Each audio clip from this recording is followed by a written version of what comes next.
밤이 옵니다. 기원전 1500년 나일강 삼각주의 태배. 해가 서쪽 지평선 너머로 사라지면서 도시 전체가 서서히 어둠에 잠깁니다. 거리에 횃불들이 하나둘 꺼지고 신전의 불빛만이 희미하게 남아 있습니다. 사람들은 집으로 돌아가 문을 닫습니다. 하지만 이집트인들에게 이 순간은 끝이 아니었습니다. 오히려 시작이었죠. 잠은 끝이 아니라 접속의 시간이었습니다. 그들은 눈을 감아야 비로소 세상을 이해할 수 있다고 믿었습니다. 별빛이 쏟아지는 밤하늘 아래 고대인들은 잠자리에 누워 또 다른 세계로의 여행을 준비했습니다. 꿈이라는 이름의 신성한 여행을요. 우리는 지금 21세기를 살고 있습니다. 알람 소리에 깨어나 스마트폰을 확인하고 커피를 마시며 하루를 시작합니다. 어젯밤 꾼 꿈, 대부분 기억조차 하지 못합니다. 기억한다 해도 곧 잊어버리죠. 현대인에게 꿈은 그저 뇌의 무작위한 전기 신호일 뿐입니다. 하지만 고대는 달랐습니다. 완전히 근본적으로 달랐습니다. 기원전 2000년부터 서기 500년까지 약 2500년 동안 지중해를 둘러싼 위대한 문명들은 꿈을 기록했습니다. 파피루스에, 점토판에, 양피지에 정성스럽게 적어 내려갔습니다. 왜일까요? 단순히 호기심 때문이었을까요? 아니면 거기에 뭔가 더 깊은 이유가 있었을까요? 상상해 보십시오. 어느 날 밤, 당신이 이집트의 한 서기관이라고. 파라오의 궁전에서 일하는 당신은 귀한 파피루스 두루마리를 펼칩니다. 갈대펜을 검은 잉크에 담그고 조심스럽게 상형 문자를 새겨넣기 시작합니다. 무엇을 쓰고 있는 것일까요? 세금 기록? 건축 도면? 아닙니다. 꿈입니다. 어젯밤 당신이 꾼 꿈을 기록하고 있는 겁니다. 왜 귀한 파피루스를 꿈을 기록하는데 사용했을까요? 답은 간단합니다. 고대인들에게 꿈은 신의 문자였으니까요. 테베의 한 신전, 어둠이 내려앉은 내실에서 사제 한 명이 촛불 앞에 앉아 있습니다. 그의 앞에는 방금 깨어난 신도 한 명이 떨리는 목소리로 이야기합니다. 제가 꿈을 꾸었습니다. 커다란 뱀이 나일강에서 나와 저를 향해 다가왔습니다. 두려웠지만 뱀은 제게 해를 끼치지 않고 제 발치에 왕관을 놓고 사라졌습니다. 사제는 고개를 끄덕입니다. 그의 눈은 지혜로 빛나고 있습니다. 그는 파피루스 두루마리를 펼칩니다. 거기에는 수백 가지 꿈의 의미가 적혀 있습니다. 꿈 해몽 목록이죠. 뱀, 왕관, 나일강. 사제는 손가락으로 문자를 따라가며 조용히 읽습니다. 당신에게 좋은 소식입니다. 뱀은 보호의 상징입니다. 왕관은 명예를 뜻합니다. 신들이 당신을 축복하고 있습니다. 이것이 고대 이집트의 밤이었습니다. 단순히 잠을 자는 시간이 아니라 신들과 대화하는 시간이었습니다. 그리고 이 대화를 해독하는 것, 바로 그것이 고대 사제들의 가장 중요한 임무 중 하나였습니다. 우리는 이집트 박물관에서 실제로 이런 파피루스 목록을 발견했습니다. 기원전 1220년경에 작성된 것으로 추정되는 이 문서에는 꿈의 기륭이 체계적으로 분류되어 있습니다. 만약 남자가 꿈에서 자신이 죽는 것을 본다면 이는 좋은 징조다. 그는 긴 생명을 얻을 것이다. 만약 남자가 꿈에서 자신의 이빨이 빠지는 것을 본다면 이는 나쁜 징조다. 그의 친척 중 누군가가 죽을 것이다. 단순해 보입니까? 아닙니다. 이것은 수백 년에 걸쳐 축적된 관찰의 결과였습니다. 경험적 데이터였습니다. 고대식 빅데이터 분석이었던 거죠.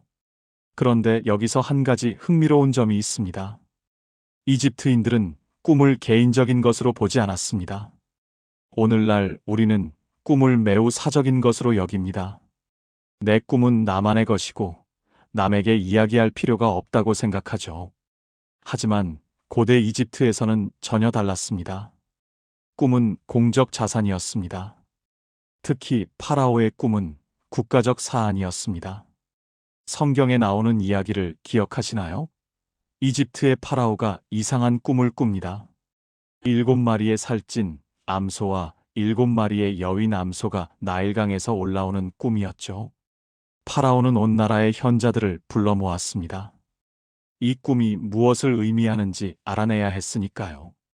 결국 요셉이라는 히브리 청년이 그 꿈을 해석했고, 이집트는 7년의 풍년과 7년의 흉년에 대비할 수 있었습니다.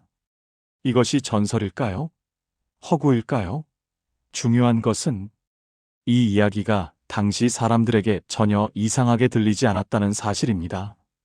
왜냐하면 그것이 바로 그들이 살던 세상이었으니까요. 왕의 꿈이 나라의 운명을 좌우하는 세상.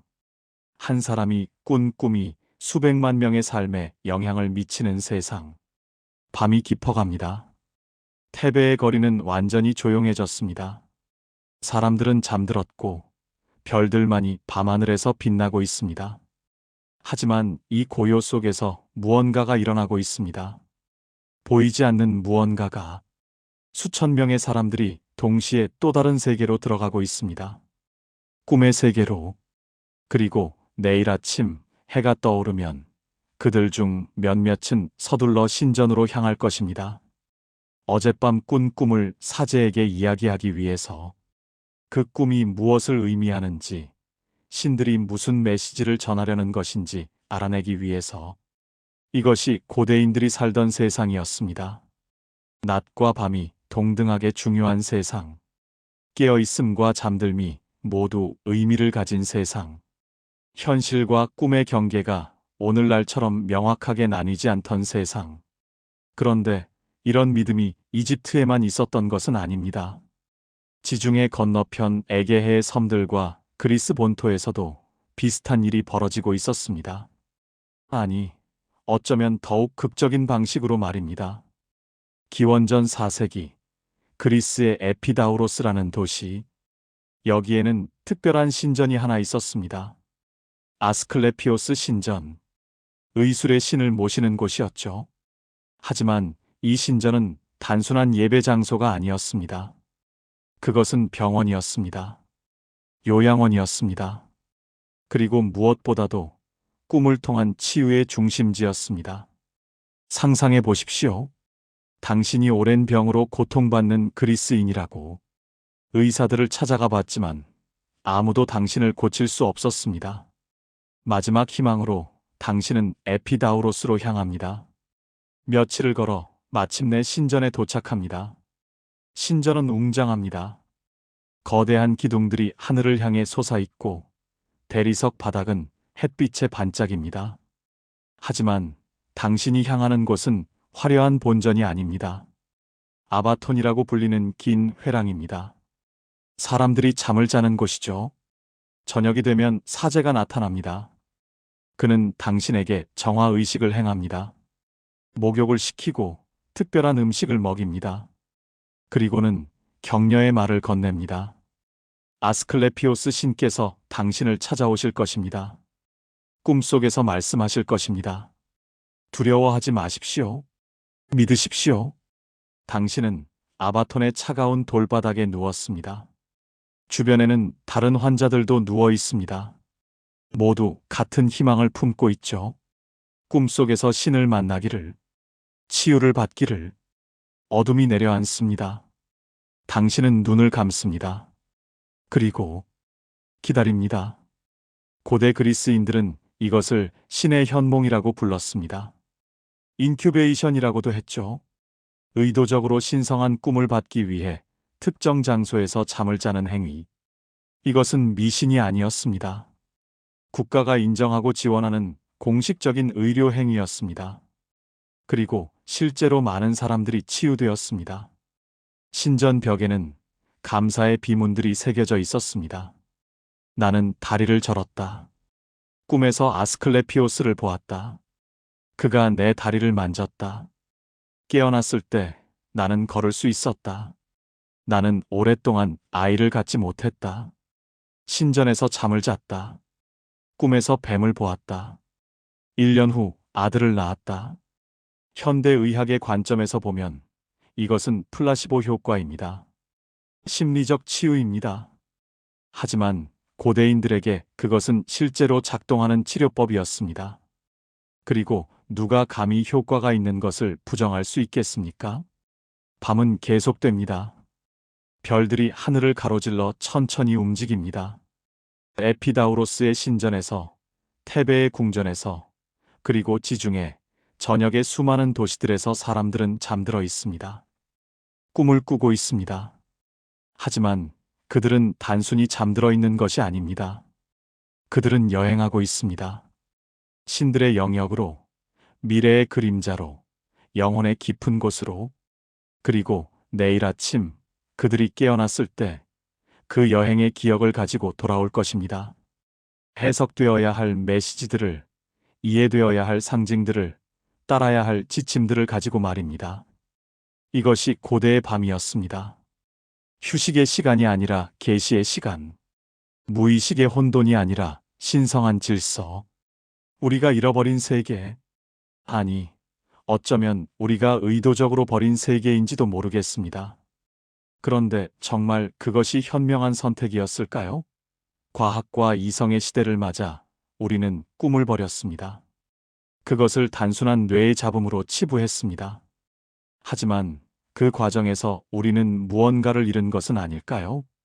혹시 고대인들이 알았던 어떤 진실을, 어떤 지혜를? 나일강의 물은 여전히 흐르고 있습니다. 에피다우로스의 신전 기둥들은 여전히 서 있습니다. 그리고 밤이 되면 별들은 여전히 떠오릅니다. 예나 지금이나 변하지 않은 것들입니다. 변한 것은 단 하나. 우리가 그 밤을 바라보는 방식입니다. 우리가 꿈을 대하는 태도입니다. 하지만 이야기는 여기서 끝나지 않습니다. 왜냐하면 고대인들은 단순히 꿈을 신성하게 여기기만 한 것이 아니라 그것을 체계적으로 연구하기 시작했으니까요. 그들은 패턴을 찾았습니다. 규칙을 발견했습니다. 그리고 마침내 꿈을 해석하는 과학을 만들어냈습니다. 기원전 1275년 테베의 왕립 서기관 학교. 어린 학생들이 파피루스 앞에 앉아 있습니다. 그들의 스승은 나이든 서기관으로 평생을 파라오의 궁전에서 일해온 사람입니다. 오늘 그는 학생들에게 특별한 수업을 하고 있습니다. 꿈을 기록하는 법을 가르치는 겁니다. 주의 깊게 들으십시오. 스승의 목소리가 조용한 방 안에 울립니다. 꿈은 신들의 언어입니다. 우리 서기관들은 그 언어를 기록하고 보존해야 할 의무가 있습니다. 왜냐하면 오늘 밤 꾼 꿈이 내일의 현실이 될 수 있으니까요. 학생 한 명이 손을 듭니다. 스승님, 하지만 모든 꿈이 중요한 것은 아니지 않습니까? 때로는 그저 이상한 이미지들일 뿐입니다. 스승은 미소를 지었습니다. 좋은 질문입니다. 그렇습니다. 모든 꿈이 신의 메시지는 아닙니다. 어떤 꿈은 단순히 당신이 먹은 음식 때문에 생긴 것일 수도 있습니다. 하지만 진짜 꿈과 거짓 꿈을 구별하는 법을 배우는 것, 바로 그것이 우리의 임무입니다. 그는 오래된 파피루스 두루마리를 펼쳤습니다. 거기에는 수백 개의 꿈 해석이 빼곡하게 적혀 있었습니다. 이것이 바로 고대 이집트의 꿈 해몽서였습니다. 우리가 현재 꿈의 책이라고 부르는 문서죠. 보십시오. 여기 쓰여 있습니다. 만약 한 남자가 꿈에서 자신을 거울 속에서 본다면 이는 나쁜 징조다. 그에게 또 다른 아내가 생길 것이다. 또 여기는 만약 한 남자가 꿈에서 큰 고양이를 본다면 이는 좋은 징조다. 풍성한 수확이 그에게 올 것이다. 스승은 학생들을 둘러보았습니다. 이것들은 수백 년에 걸쳐 축적된 관찰의 결과입니다. 우리의 선조들이 꿈을 기록하고 그 결과를 추적하고 패턴을 발견한 것입니다. 이것은 지혜입니다. 신성한 지식입니다. 실제로 우리가 발견한 고대 이집트의 꿈 해몽서들을 보면 놀라울 정도로 체계적입니다. 그들은 꿈을 두 가지 범주로 나눴습니다. 좋은 꿈과 나쁜 꿈.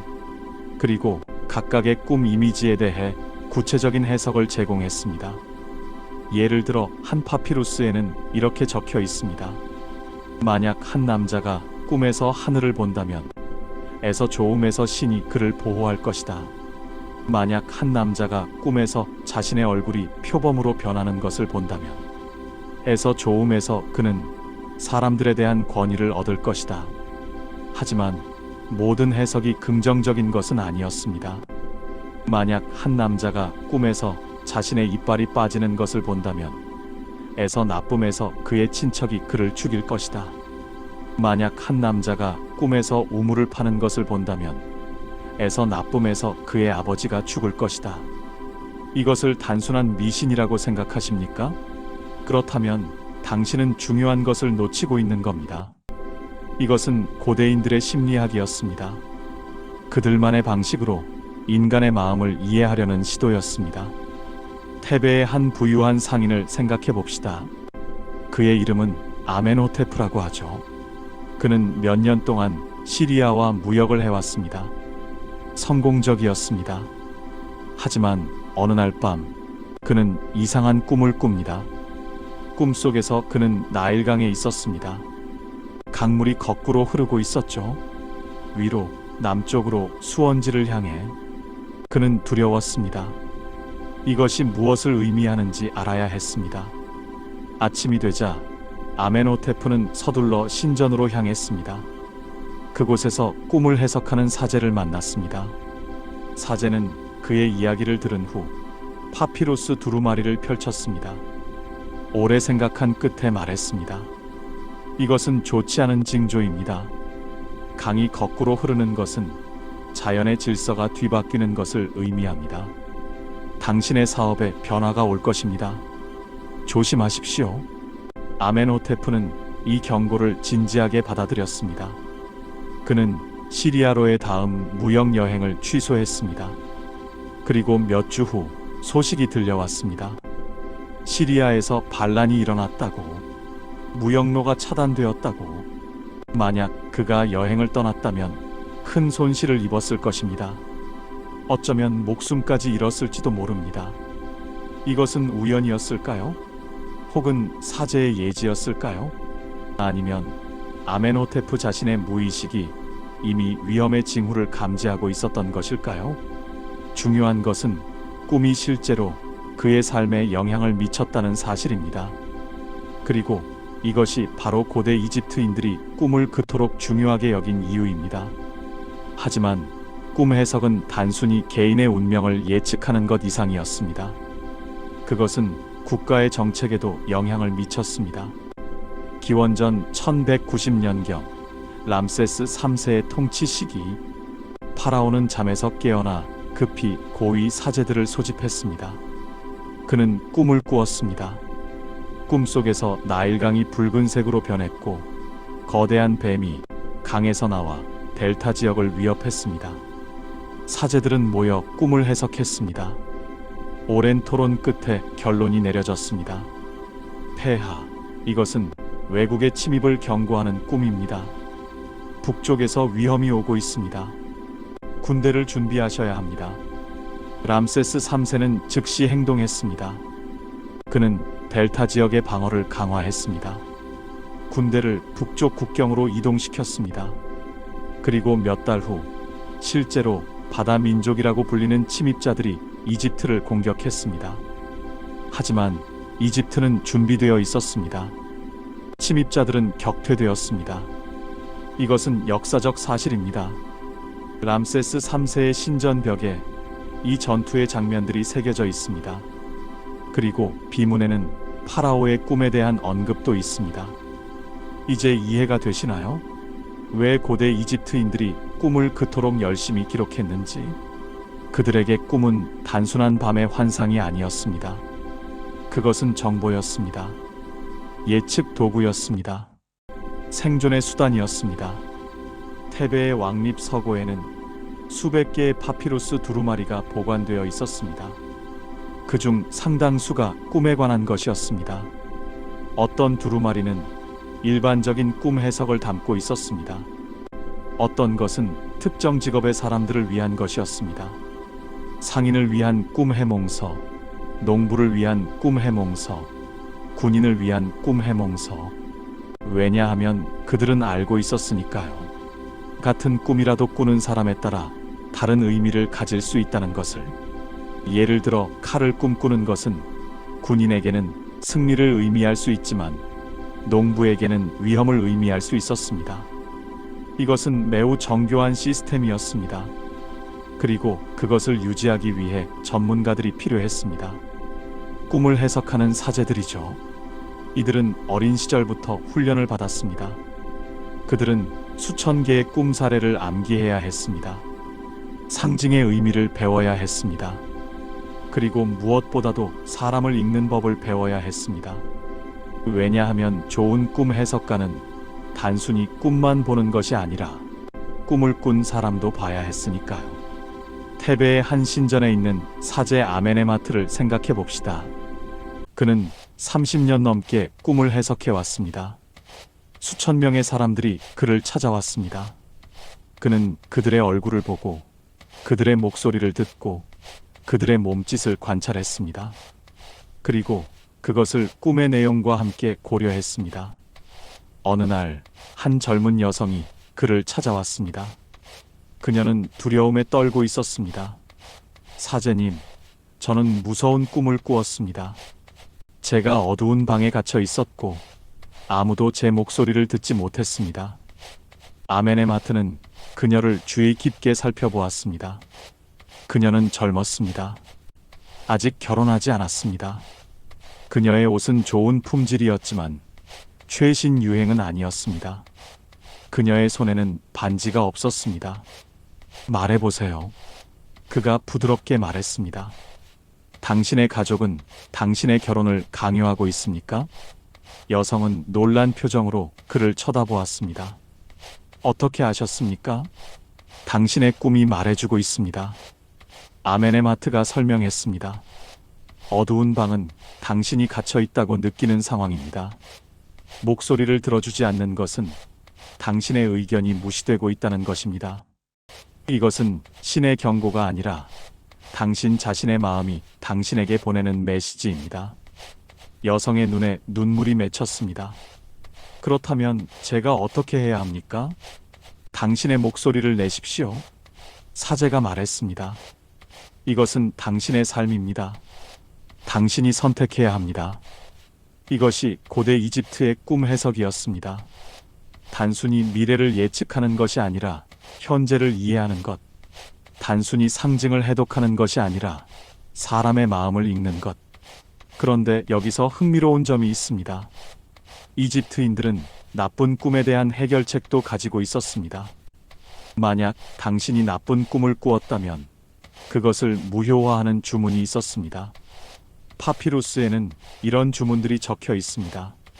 오라, 위대한 신이시여, 나쁜 꿈을 쫓아내소서, 나쁜 비전을 제거하소서, 나를 괴롭히는 모든 악을 멀리하소서. 그들은 또한 특별한 부적을 만들었습니다. 꿈에서 보호해주는 부적이었죠. 어떤 부적에는 신의 이름이 새겨져 있었고 어떤 것에는 특별한 상징이 그려져 있었습니다. 사람들은 이 부적을 베개 밑에 두거나 목에 걸고 잤습니다. 이것을 미신이라고 생각하십니까? 글쎄요. 현대 심리학에서는 이것을 의식이라고 부를 것입니다. 불안을 관리하는 방법, 통제감을 회복하는 기법. 고대인들은 그것을 다른 언어로 표현했을 뿐입니다. 해가 지고 있습니다. 나일강의 물은 황금빛으로 빛납니다. 테베의 신전에서는 저녁 기도가 시작됩니다. 사제들이 향을 피우고 찬송을 부릅니다. 그들은 신들에게 밤의 보호를 요청합니다. 좋은 꿈을 보내달라고 기도합니다. 그리고 도시 전역에서 사람들은 잠자리에 듭니다. 파라오는 궁전의 침실에서, 사제는 신전의 방에서, 농부는 진흙벽돌집에서 모두가 잠듭니다. 모두가 꿈을 꿉니다. 내일 아침 그들 중 몇몇은 자신의 꿈을 기억할 것입니다. 그리고 그들 중 일부는 그 꿈을 기록할 것입니다. 파피루스에, 점토에, 양피지에. 왜냐하면 그들은 알고 있으니까요. 꿈이 중요하다는 것을, 꿈이 의미를 가진다는 것을. 수천 년이 지난 지금 우리는 그들이 남긴 파피루스를 읽을 수 있습니다. 박물관의 유리관 속에서, 도서관의 특별 보관실에서 우리는 그들의 꿈을 읽습니다. 4,000년 전 사람들이 꾼 꿈을. 그리고 놀랍게도 그 꿈들은 우리의 꿈과 크게 다르지 않습니다. 그들도 추락하는 꿈을 꾸었습니다. 쫓기는 꿈을 꾸었습니다. 사랑하는 사람을 잃는 꿈을 꾸었습니다. 인간의 두려움과 희망은 시대를 초월하는 것이었습니다. 하지만 그들은 우리와 달리 이 꿈들을 진지하게 받아들였습니다. 그들은 꿈을 연구했습니다. 분류했습니다. 해석했습니다. 그리고 그것을 삶의 지침으로 삼았습니다. 이것이 고대 이집트의 유산입니다. 나일강의 꿈 기록자들이 남긴 지혜입니다. 그리고 이 지혜는 이집트에만 머물지 않았습니다. 그것은 지중해를 건너 그리스로, 로마로, 그리고 전 세계로 퍼져나갔습니다. 하지만 그리스에서 꿈은 다른 차원으로 발전했습니다. 왜냐하면 그리스인들은 단순히 꿈을 기록하는 것을 넘어서 꿈으로 치유하는 방법을 발견했으니까요. 기원전 350년 그리스 에피다우로스. 아침 햇살이 대리석 기둥 사이로 스며듭니다. 아스클레피오스 신전의 경내는 이미 사람들로 붐비고 있습니다. 하지만 이들은 예배를 드리러 온 것이 아닙니다. 그들은 환자들입니다. 치유를 구하러 온 사람들이죠. 상상해 보십시오. 당신이 기원전 4세기 그리스의 한 상인이라고. 몇 년 동안 당신은 알 수 없는 병으로 고통받고 있습니다. 아테네의 의사들을 찾아갔지만 아무도 당신을 고칠 수 없었습니다. 약초도, 침술도, 사혈도 소용없었습니다. 마지막 희망으로 당신은 에피다우로스로 향했습니다. 사흘을 걸어 마침내 도착한 신전은 장엄했습니다. 언덕 위에 자리 잡은 신전 복합체는 마치 작은 도시 같았습니다. 본전, 극장, 체육관, 목욕탕, 그리고 가장 중요한 건물인 아바톤이 있었습니다. 아바톤. 그리스어로 들어갈 수 없는 곳이라는 뜻입니다. 하지만 역설적이게도 이곳은 환자들이 잠을 자는 곳이었습니다. 꿈을 통한 치유를 받기 위해서요. 당신은 먼저 입구에서 사제를 만납니다. 그는 당신에게 질문을 합니다. 무엇 때문에 왔습니까? 얼마나 오래 아팠습니까? 가족 중에 같은 병을 앓는 사람이 있습니까? 그는 당신의 이야기를 주의 깊게 듣습니다. 그리고는 고개를 끄덕입니다. 좋습니다. 하지만 아스클레피오스 신께 청하기 전에 먼저 몸과 마음을 정화해야 합니다. 정화 의식이 시작됩니다. 당신은 신성한 샘물로 목욕을 합니다. 특별한 음식을 먹습니다. 고기는 금지되어 있습니다. 생선과 과일, 빵만 먹을 수 있습니다. 술도 마실 수 없습니다. 사흘 동안 당신은 신전 경내에 머물며 준비합니다. 매일 아침 본전에서 기도를 드립니다.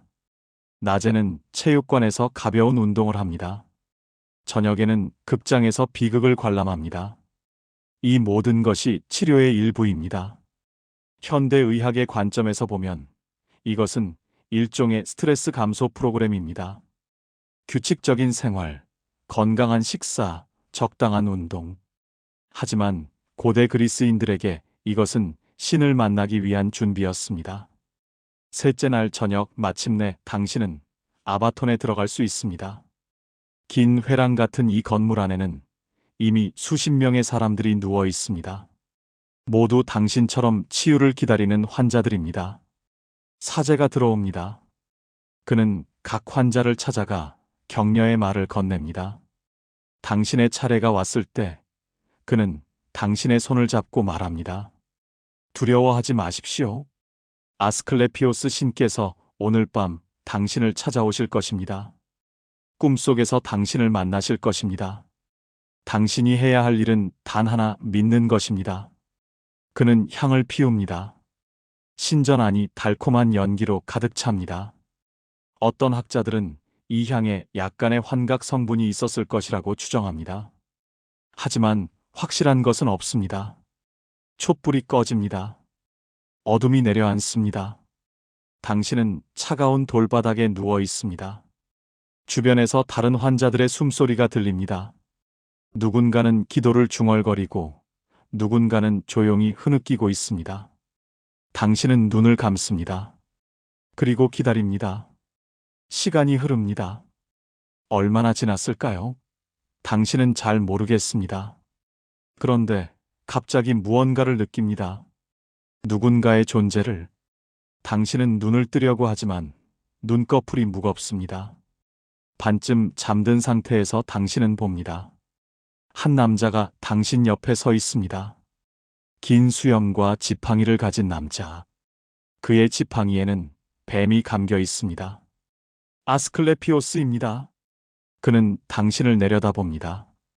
그의 눈은 친절합니다. 그는 손을 뻗어 당신의 아픈 부위를 만집니다. 따뜻함이 느껴집니다. 치유의 에너지가 당신의 몸을 흐릅니다. 그는 말합니다. 두려워하지 마라. 너는 나을 것이다. 하지만 내 말을 들어라. 그는 당신에게 무언가를 지시합니다. 어떤 약초를 먹으라고, 어떤 운동을 하라고, 어떤 습관을 바꾸라고. 그리고 그는 사라집니다. 당신은 완전히 깨어납니다. 온몸이 땀으로 젖어 있습니다. 하지만 이상하게도 기분이 좋습니다. 가벼운 기분이 듭니다. 아침이 밝았습니다. 다른 환자들도 깨어나고 있습니다.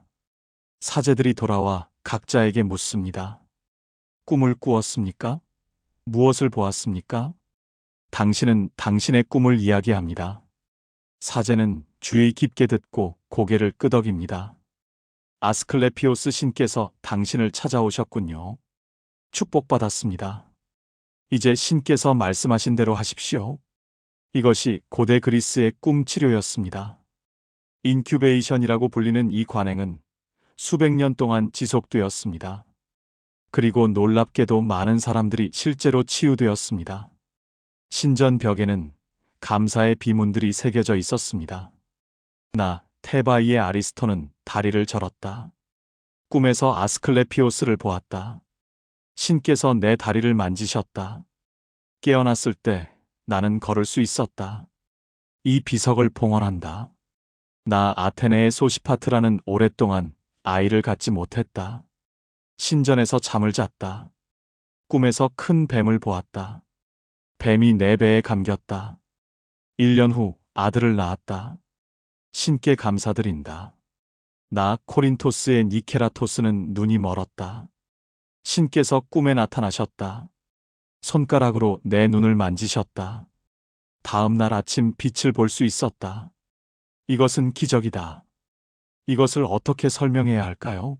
사기일까요? 과장일까요? 아니면 진짜 기적일까요? 현대의학은 다른 설명을 제시합니다.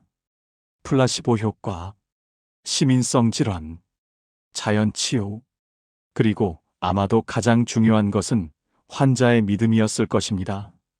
생각해 보세요. 당신이 수년 동안 병으로 고통받았다고. 아무도 당신을 고칠 수 없었습니다. 당신은 절망했습니다. 그런데 갑자기 희망이 생깁니다. 신께서 당신을 고쳐주실 것이라는 희망. 당신은 먼 길을 여행합니다. 정화의식을 받습니다. 특별한 장소에서 잠을 잡니다. 그리고 꿈에서 신을 만납니다. 이 모든 과정이 당신의 마음에 무엇을 했을까요? 그것은 당신에게 치유의 가능성을 믿게 만들었습니다. 그리고 때로는 믿음 자체가 치유입니다. 심리학자들은 이것을 잘 알고 있습니다. 마음은 몸에 강력한 영향을 미칩니다. 스트레스는 면역 체계를 약화시킵니다. 반대로 희망과 긍정적인 기대는 면역 체계를 강화시킵니다. 고대 그리스인들은 이것을 과학적으로 이해하지는 못했지만 직관적으로 알고 있었습니다. 하지만 아스클레피오스 신전이 단순히 심리치료센터였다고 생각한다면 그것도 잘못입니다. 왜냐하면 거기에는 실제 의학도 있었으니까요. 신전에는 의사들도 있었습니다. 그들은 약초를 처방했습니다. 상처를 치료했습니다. 뼈를 맞췄습니다. 고대 그리스의 의학은 이미 상당한 수준에 도달해 있었습니다.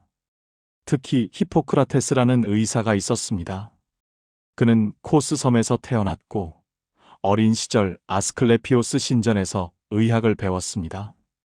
하지만 그는 점차 다른 방향으로 나아갔습니다. 히포크라테스는 질병이 신의 저주가 아니라 자연적인 원인에서 온다고 주장했습니다. 그는 환자를 관찰하고 증상을 기록하고 패턴을 찾았습니다. 그는 의학을 신화에서 과학으로 옮기려 했습니다.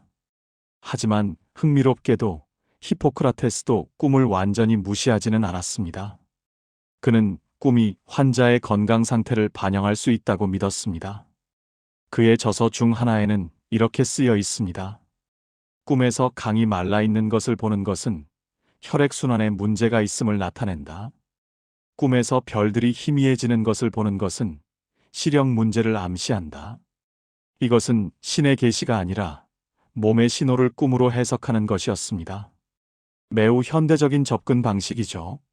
실제로 현대의학도 때로는 꿈이 건강 문제의 조기 징후일 수 있다고 인정합니다. 에피다우로스의 신전은 수백 년 동안 번영했습니다. 그리스 전역에서 그리고 더 멀리 로마 제국의 먼 곳에서까지 사람들이 찾아왔습니다. 부자도 가난한 사람도 귀족도 노예도 질병 앞에서는 모두가 평등했습니다. 신전은 마치 현대의 종합병원 같았습니다. 환자들은 며칠 때로는 몇 주씩 머물렀습니다. 그동안 그들은 치료를 받았습니다. 꿈 치료뿐만 아니라 물리치료, 약물치료, 식이요법도 받았습니다. 신전에는 체육관이 있었습니다. 환자들은 거기서 운동을 했습니다. 목욕탕도 있었습니다. 온천수로 몸을 씻었습니다. 그리고 극장도 있었습니다. 환자들은 비극과 희극을 관람했습니다. 이 모든 것이 치유 과정의 일부였습니다. 오늘날 우리는 이것을 전인적 치료라고 부를 것입니다. 몸뿐만 아니라 마음과 정신도 치료하는 것. 고대 그리스인들은 2000년 전에 이미 이것을 실천하고 있었습니다. 하지만 가장 중요한 것은 여전히 꿈이었습니다. 왜냐하면 꿈은 신과 인간이 만나는 장소였으니까요. 꿈에서 환자는 단순히 치료를 받는 것이 아니라 변화를 경험했습니다. 육체적 치유뿐만 아니라 영적 재탄생을 경험했습니다. 한 비문에는 이렇게 쓰여 있습니다. 나는 병들어 왔다. 나는 치유되어 떠난다. 하지만 그것보다 더 중요한 것은 나는 달라진 사람이 되었다. 신께서 나를 만져주셨고 나는 이제 신성한 존재의 일부임을 안다. 이것이 고대 그리스 꿈 치료의 진정한 힘이었습니다. 그것은 단순히 증상을 치료하는 것이 아니라 사람 전체를 변화시켰습니다. 해가 지고 있습니다. 에피다우로스의 신전에서는 또 다른 밤이 시작되고 있습니다. 새로운 환자들이 아바톤에 들어가고 있습니다. 그들은 돌바닥에 누워 눈을 감습니다. 그리고 기다립니다. 오늘 밤 누가 꿈에서 신을 만날까요? 누가 치유의 메시지를 받을까요? 아무도 모릅니다. 하지만 모두가 희망합니다. 그리고 때로는 희망만으로도 충분합니다.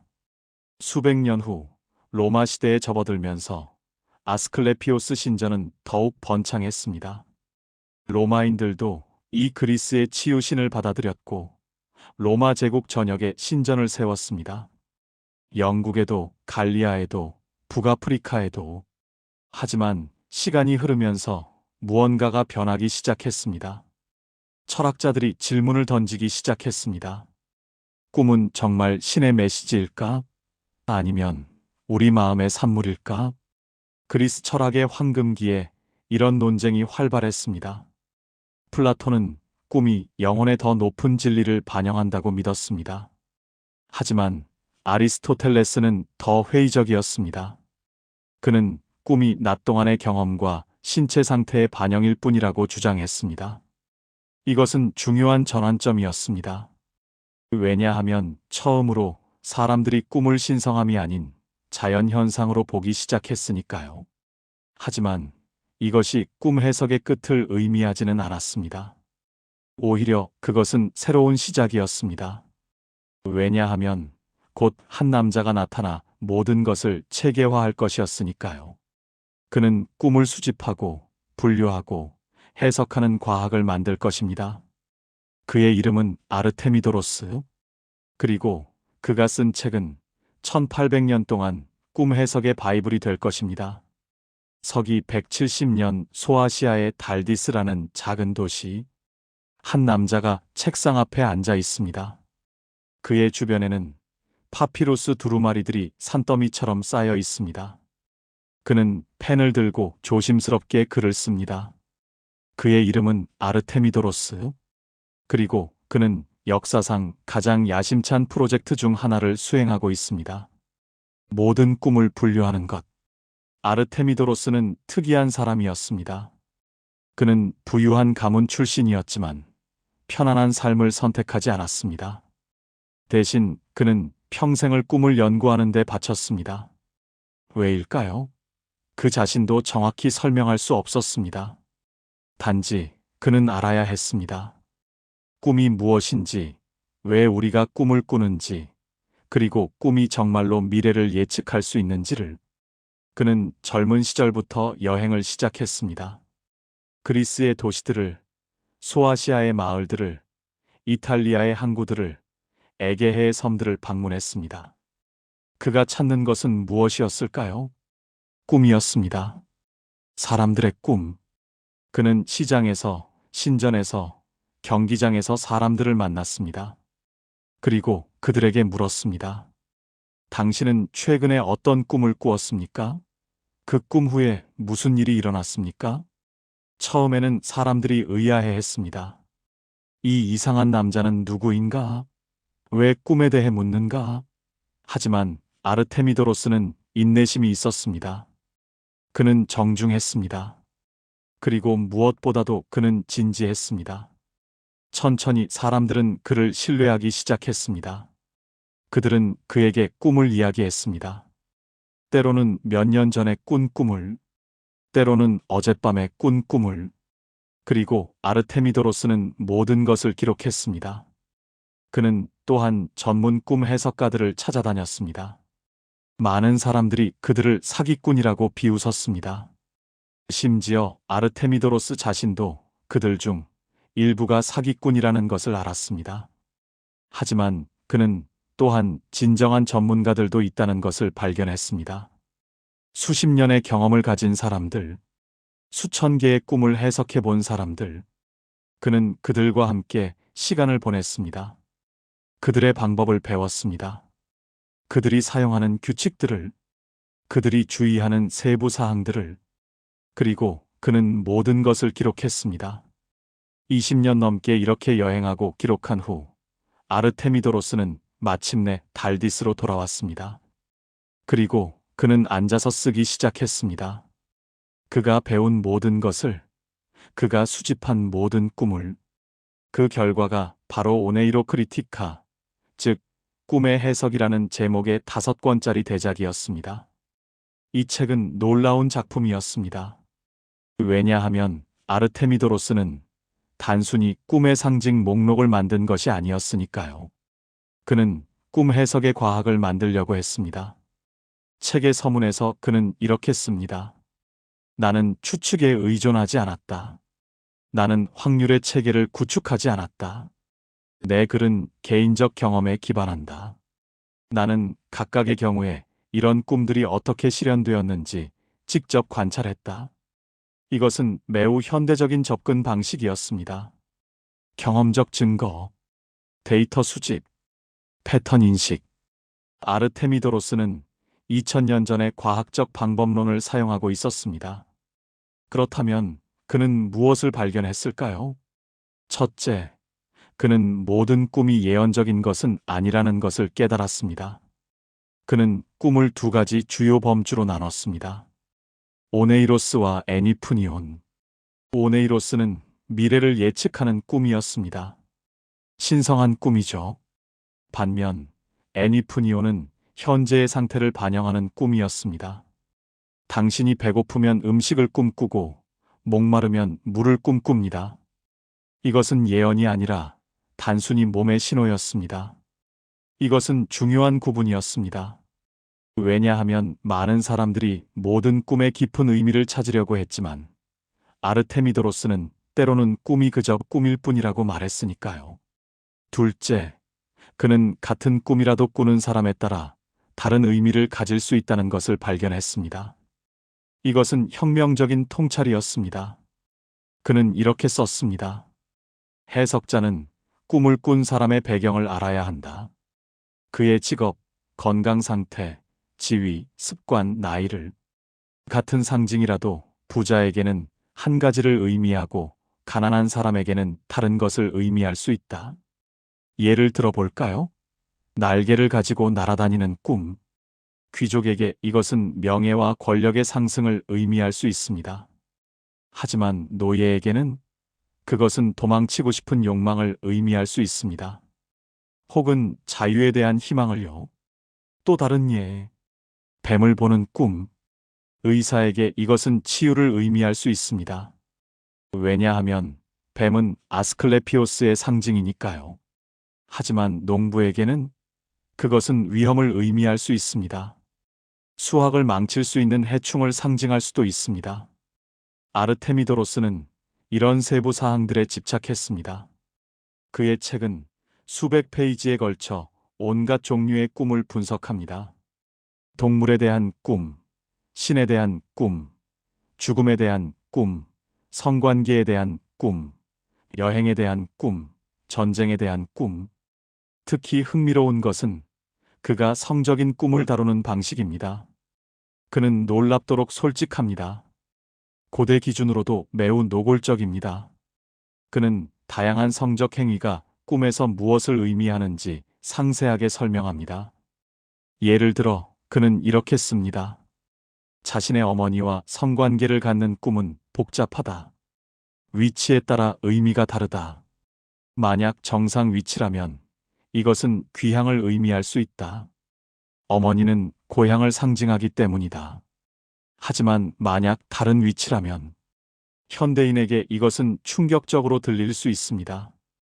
하지만 아르테미도로스에게 이것은 과학이었습니다. 그는 도덕적 판단을 내리지 않았습니다. 단지 관찰하고 분류했을 뿐입니다.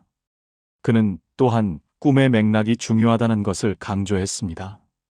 예를 들어 물에 대한 꿈을 생각해 봅시다. 맑은 물, 그것은 일반적으로 좋은 징조입니다. 탁한 물, 나쁜 징조입니다. 흐르는 물, 변화를 의미합니다. 고여있는 물, 정체를 의미합니다. 하지만 그것만으로는 충분하지 않습니다. 당신은 누구입니까? 선원? 그렇다면 물은 당신의 생계를 의미합니다. 사막에 사는 사람? 그렇다면 물은 생명 그 자체를 의미합니다. 이미 홍수를 경험한 사람?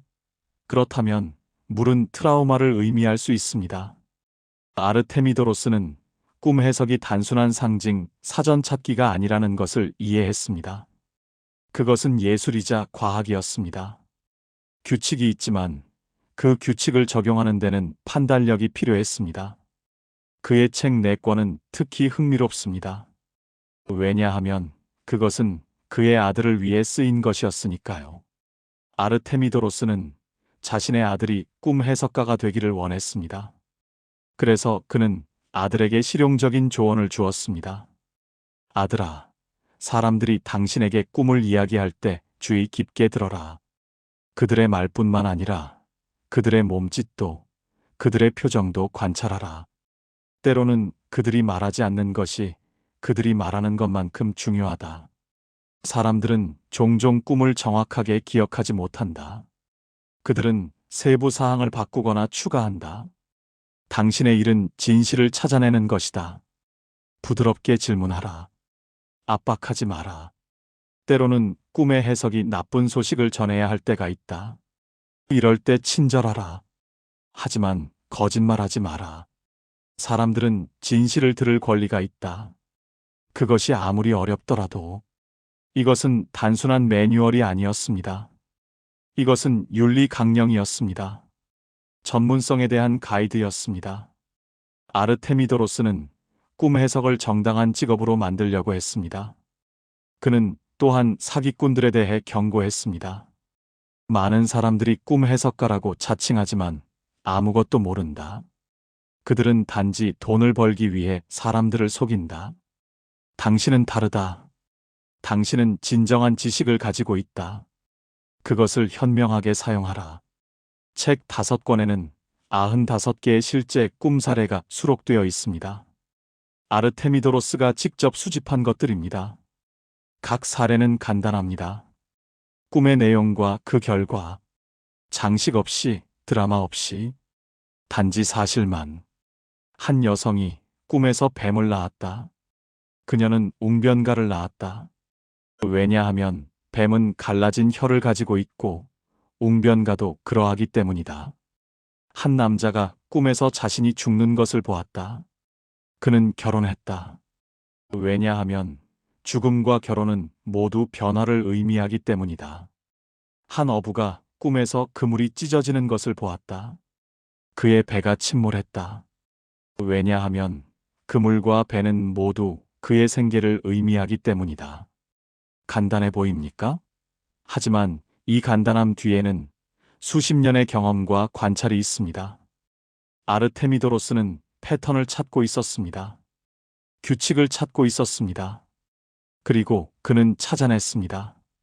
그의 책은 즉시 성공했습니다. 로마 제국 전역에서 사람들이 그것을 읽었습니다. 복사되었습니다. 번역되었습니다. 그리고 수백 년 동안 그것은 꿈 해석의 표준 참고서였습니다. 중세시대에도 사람들은 아르테미도로스를 읽었습니다. 아랍어로 번역되었습니다. 라틴어로도, 그리고 결국 모든 유럽 언어로. 1500년 이상 동안 사람들은 꿈을 이해하기 위해 이 책을 참조했습니다. 심지어 지그문트 프로이트도 아르테미도로스를 알고 있었습니다. 프로이트가 1899년에 꿈의 해석을 출판했을 때 그는 아르테미도로스를 언급했습니다. 그는 이렇게 썼습니다. 아르테미도로스의 오네이로 크리티카는 고대 그리스에서 로마 세계의 꿈 해석에 대한 가장 완벽하고 세심한 연구다. 프로이트는 아르테미도로스를 존경했지만 또한 비판했습니다. 프로이트는 꿈이 미래를 예측하지 않는다고 믿었습니다. 대신 그것들은 과거를 드러낸다고 했죠. 억압된 욕망을, 무의식적 갈등을. 하지만 기본 원칙은 같았습니다. 꿈은 의미를 가지고 있다. 그리고 그 의미는 해석될 수 있다. 하지만 아르테미도로스 자신에게 돌아가 봅시다. 그가 오네이로 크리티카를 완성했을 때 그는 이미 늙었습니다. 평생을 꿈에 바친 후였죠. 그는 무엇을 생각했을까요? 우리는 알 수 없습니다. 그에 대해 아는 것이 거의 없으니까요. 그의 삶의 세부 사항은 역사에서 사라졌습니다. 우리가 가진 것은 그의 책뿐입니다. 그리고 그 책에서 우리는 한 남자의 집념을 봅니다. 이해하려는 열망을, 체계화하려는 의지를. 달디스의 그의 서재에서 파피루스에 둘러싸여 아르테미도로스는 마지막 문장을 썼습니다. 펜을 내려놓았습니다. 그리고 아마도 미소를 지었을 것입니다. 그는 해냈습니다. 그는 모든 꿈을 분류했습니다. 적어도 그가 알고 있는 모든 꿈을.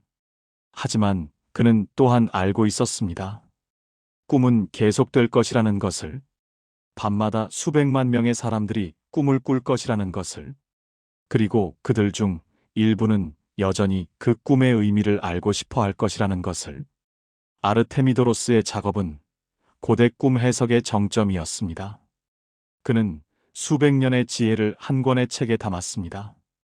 이집트인들의 파피루스에서 시작해서 그리스인들의 신전을 거쳐 마침내 체계적인 과학으로 발전한 전통을.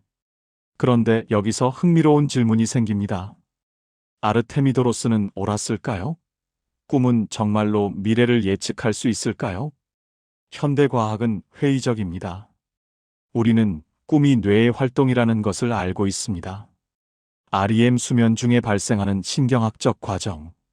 초자연적인 것은 없습니다. 하지만 그것이 전부일까요? 아르테미도로스가 수집한 수천 개의 사례를 어떻게 설명할까요? 사람들이 꿈에서 무언가를 보고 그것이 실제로 일어난 경우들을. 어쩌면 답은 더 미묘할지도 모릅니다. 꿈은 미래를 예측하지 않습니다. 하지만 그것들은 우리가 의식적으로 알아차리지 못하는 패턴을 감지할 수 있습니다. 우리의 무의식은 작은 신호들을 포착합니다. 그리고 밤에 꿈에서 그것들을 처리합니다. 상인 아멘호테프를 기억하시나요? 강이 거꾸로 흐르는 꿈을 꾼 사람? 어쩌면 그의 무의식은 이미 시리아의 불안정한 정치 상황에 대한 소문을 들었을지도 모릅니다. 의식적으로는 무시했지만 무의식은 기억했습니다. 그리고 꿈에서 경고를 보냈습니다. 이것이 고대 꿈 해석의 진정한 가치일지도 모릅니다. 그것은 초자연적이지 않습니다. 하지만 그것은 우리 자신의 더 깊은 지혜에 접근하는 방법입니다. 우리가 알고 있지만 모른다고 생각하는 것들에 접근하는 방법입니다. 아르테미도로스는 이것을 이해했을까요? 아마도. 그의 책에서 그는 여러 번 강조합니다. 꿈을 해석하려면 꿈을 꾼 사람을 알아야 한다고. 그의 삶을, 그의 상황을, 그의 두려움과 희망을. 왜냐하면 꿈은 그 모든 것의 반영이니까요. 해가 지고 있습니다. 달디스의 작은 도시는 조용합니다. 아르테미도로스의 서재에서 촛불이 타오르고 있습니다. 그의 책은 완성되었습니다. 하지만 꿈의 이야기는 계속됩니다. 왜냐하면 밤이 되면 사람들은 여전히 잠들 것이니까요. 그리고 꿈을 꿀 것입니다. 그들 중 일부는 그 꿈을 이해하고 싶어 할 것입니다. 그리고 그들을 위해 아르테미도로스의 책이 있을 것입니다. 수백 년 동안, 수천 년 동안. 하지만 세상은 변하고 있었습니다. 로마 제국은 쇠퇴하고 있었습니다. 새로운 종교가 부상하고 있었습니다. 기독교가. 그리고 기독교는 꿈에 대해 복잡한 태도를 가지고 있었습니다. 성경에는 꿈이 가득합니다. 요셉의 꿈, 야곱의 사다리, 다니엘의 환상. 신은 꿈을 통해 말씀하신다고 했습니다. 하지만 동시에 교회는 경고했습니다. 모든 꿈이 신에게서 오는 것은 아니라고. 어떤 것은 악마에게서 올 수도 있다고. 중세시대에 들어서면서 꿈 해석은 점점 더 복잡해졌습니다. 신학적 질문이 되었습니다. 이 꿈은 신에게서 왔는가, 악마에게서 왔는가, 아니면 단순히 소화불량에서 왔는가? 하지만 사람들은 여전히 꿈을 꾸었습니다. 그리고 여전히 이해하고 싶어 했습니다. 그래서 아르테미도로스의 책은 계속 읽혔습니다. 수도원에서 복사되었습니다. 아랍 학자들에게 번역되었습니다. 그리고 마침내 수백 년 후 현대 시대가 도래했습니다. 과학의 시대, 이성의 시대, 그리고 그 시대의 꿈은 잊혀지기 시작했습니다. 빈 1899년 한 남자가 서재에 앉아 있습니다. 밤이 깊었습니다. 그의 책상 위에는 수백 장의 원고가 쌓여 있습니다. 그는 펜을 들고 마지막 문장을 씁니다. 그리고 깊게 한숨을 쉽니다. 끝났습니다. 5년의 작업이 마침내 완성되었습니다. 그의 이름은 지그문트 프로이트. 그리고 그가 방금 완성한 책의 제목은 꿈의 해석입니다. 프로이트는 흥분과 불안이 뒤섞인 감정을 느꼈습니다. 이 책이 세상을 바꿀 것이라고 확신했습니다. 하지만 동시에 두려웠습니다. 사람들이 받아들일까? 아니면 비웃을까? 그는 창밖을 바라보았습니다. 빈의 거리는 고요했습니다. 19세기가 끝나가고 있었습니다.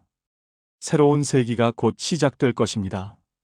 그리고 프로이트는 그 새로운 세기의 꿈에 대한 완전히 새로운 이해를 가져다 줄 것이었습니다.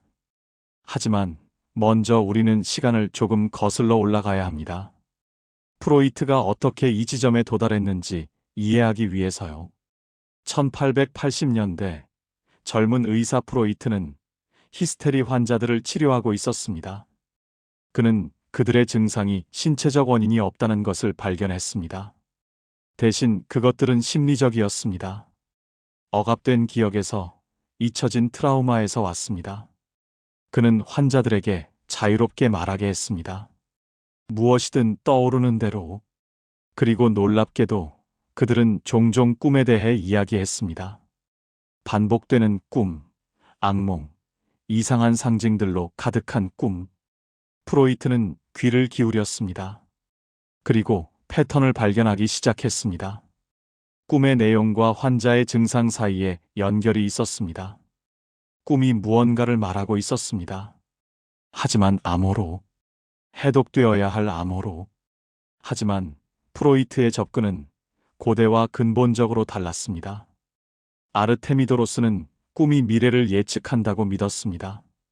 이집트인들은 꿈이 신의 메시지라고 믿었습니다.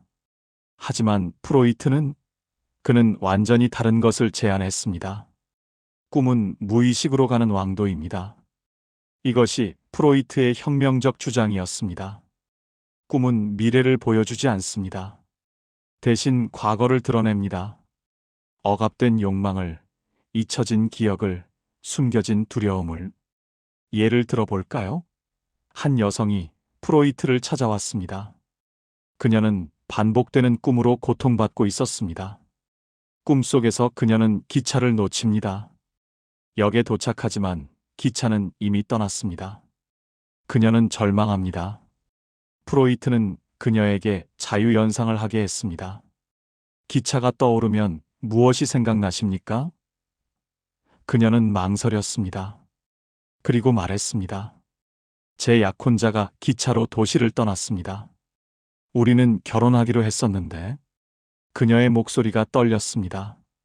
하지만 그는 다시 돌아오지 않았습니다. 프로이트는 고개를 끄덕였습니다. 꿈은 그때의 감정을 재현하고 있습니다. 상실감을, 포기당한 느낌을. 당신의 무의식은 아직 그 트라우마를 처리하고 있는 것입니다. 이것은 완전히 새로운 방식이었습니다. 꿈을 미래의 예언이 아니라 과거의 반영으로 보는 것. 신의 메시지가 아니라 마음의 증상으로 보는 것. 프로이트는 더 나아갔습니다. 그는 꿈이 변장하고 있다고 주장했습니다.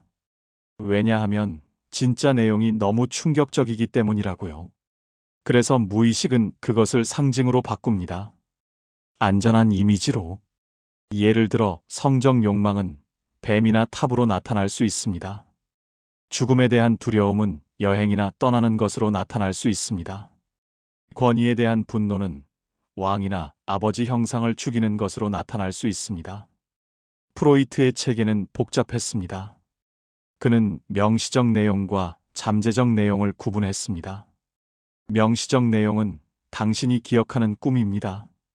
잠재적 내용은 그 뒤에 숨겨진 진짜 의미입니다.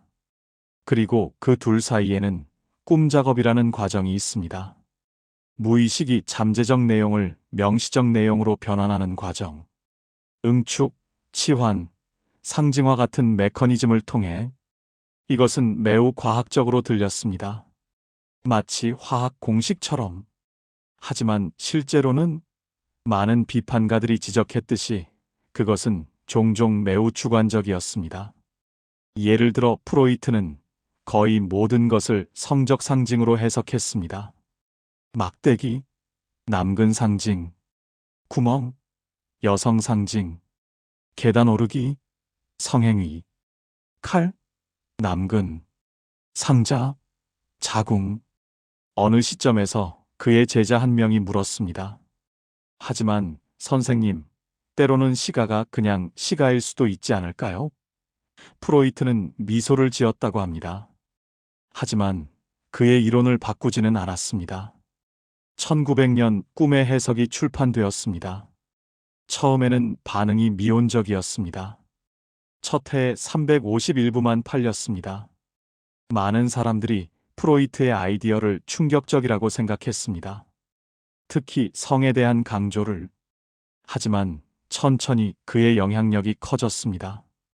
점점 더 많은 의사들이 그의 방법을 채택했습니다. 그의 아이디어는 의학을 넘어 문학으로, 예술로, 대중문화로 퍼져나갔습니다. 그런데 프로이트가 성공을 즐기는 동안 다른 곳에서는 다른 남자가 다른 길을 걷고 있었습니다. 취리히 1906년 젊은 정신과 의사 칼 융은 프로이트의 꿈의 해석을 읽고 깊은 인상을 받았습니다. 그는 프로이트에게 편지를 썼습니다. 둘은 만났습니다. 그리고 곧 가까운 협력자가 되었습니다. 프로이트는 융을 아들처럼 여겼습니다. 그의 후계자로 생각했습니다. 하지만 융은 점차 프로이트의 일부 아이디어에 의문을 품기 시작했습니다. 특히 성에 대한 강조를 말입니다. 융은 꿈이 성적 욕망만을 나타내는 것은 아니라고 믿었습니다. 그것들은 훨씬 더 많은 것을 포함했습니다. 영적 추구를, 자아 실현을, 전체성을 향한 여정을. 1912년 융은 리비도의 변환이라는 책을 출판했습니다. 그 안에서 그는 프로이트와 공개적으로 결별했습니다. 프로이트는 배신감을 느꼈습니다. 둘의 우정은 끝났습니다. 하지만 융은 자신의 길을 계속 갔습니다. 그는 꿈에 대한 자신만의 이론을 발전시켰습니다. 그리고 그것은 프로이트의 것과는 매우 달랐습니다. 융에게 꿈은 보상적이었습니다. 그것들은 균형을 맞추려고 했습니다. 만약 당신이 깨어 있을 때 너무 이성적이라면 꿈은 감정적일 것입니다. 만약 당신이 너무 외향적이라면 꿈은 내면을 보여줄 것입니다. 융은 또한 집단 무의식이라는 개념을 소개했습니다. 개인 무의식을 넘어서 모든 인류가 공유하는 더 깊은 층이 있다는 것입니다. 그리고 그 안에는 원형이 있습니다. 보편적 상징들, 모든 문화에서 나타나는 이미지들. 예를 들어 현명한 노인, 대지모, 그림자, 아니마 아니무스. 이것들은 개인의 경험에서 나온 것이 아니라 인류 전체의 유산입니다. 융에 따르면 꿈에서 이런 원형을 만날 때 우리는 단순히 개인적 과거를 탐구하는 것이 아닙니다. 우리는 인류 전체의 지혜에 접근하고 있는 것입니다. 예를 들어 한 남자가 꿈을 꿉니다. 꿈속에서 그는 어두운 숲에서 길을 잃었습니다. 갑자기 빛나는 노인이 나타나 그에게 길을 보여줍니다. 프로이트는 이것을 어떻게 해석했을까요? 아마도 아버지 형상, 권위에 대한 복잡한 감정, 어린 시절의 기억. 하지만 융은 그는 이것을 현명한 노인 원형으로 볼 것입니다. 내면의 지혜가 의식으로 나타나는 것, 개성화 과정의 일부, 전체성을 향한 여정. 어느 것이 옳을까요? 프로이트일까요? 융일까요? 흥미롭게도 현대 꿈 연구는 둘 다 부분적으로 옳다는 것을 시사합니다. 꿈은 개인적 경험을 처리합니다. 하지만 또한 보편적 주제를 다룹니다. 꿈은 과거를 반영합니다. 하지만 또한 현재의 문제를 해결하려고 합니다. 1950년대 새로운 기술이 등장했습니다. 뇌파 검사 EEG. 과학자들은 처음으로 잠자는 사람의 뇌를 관찰할 수 있게 되었습니다. 그리고 놀라운 발견을 했습니다. REM 수면.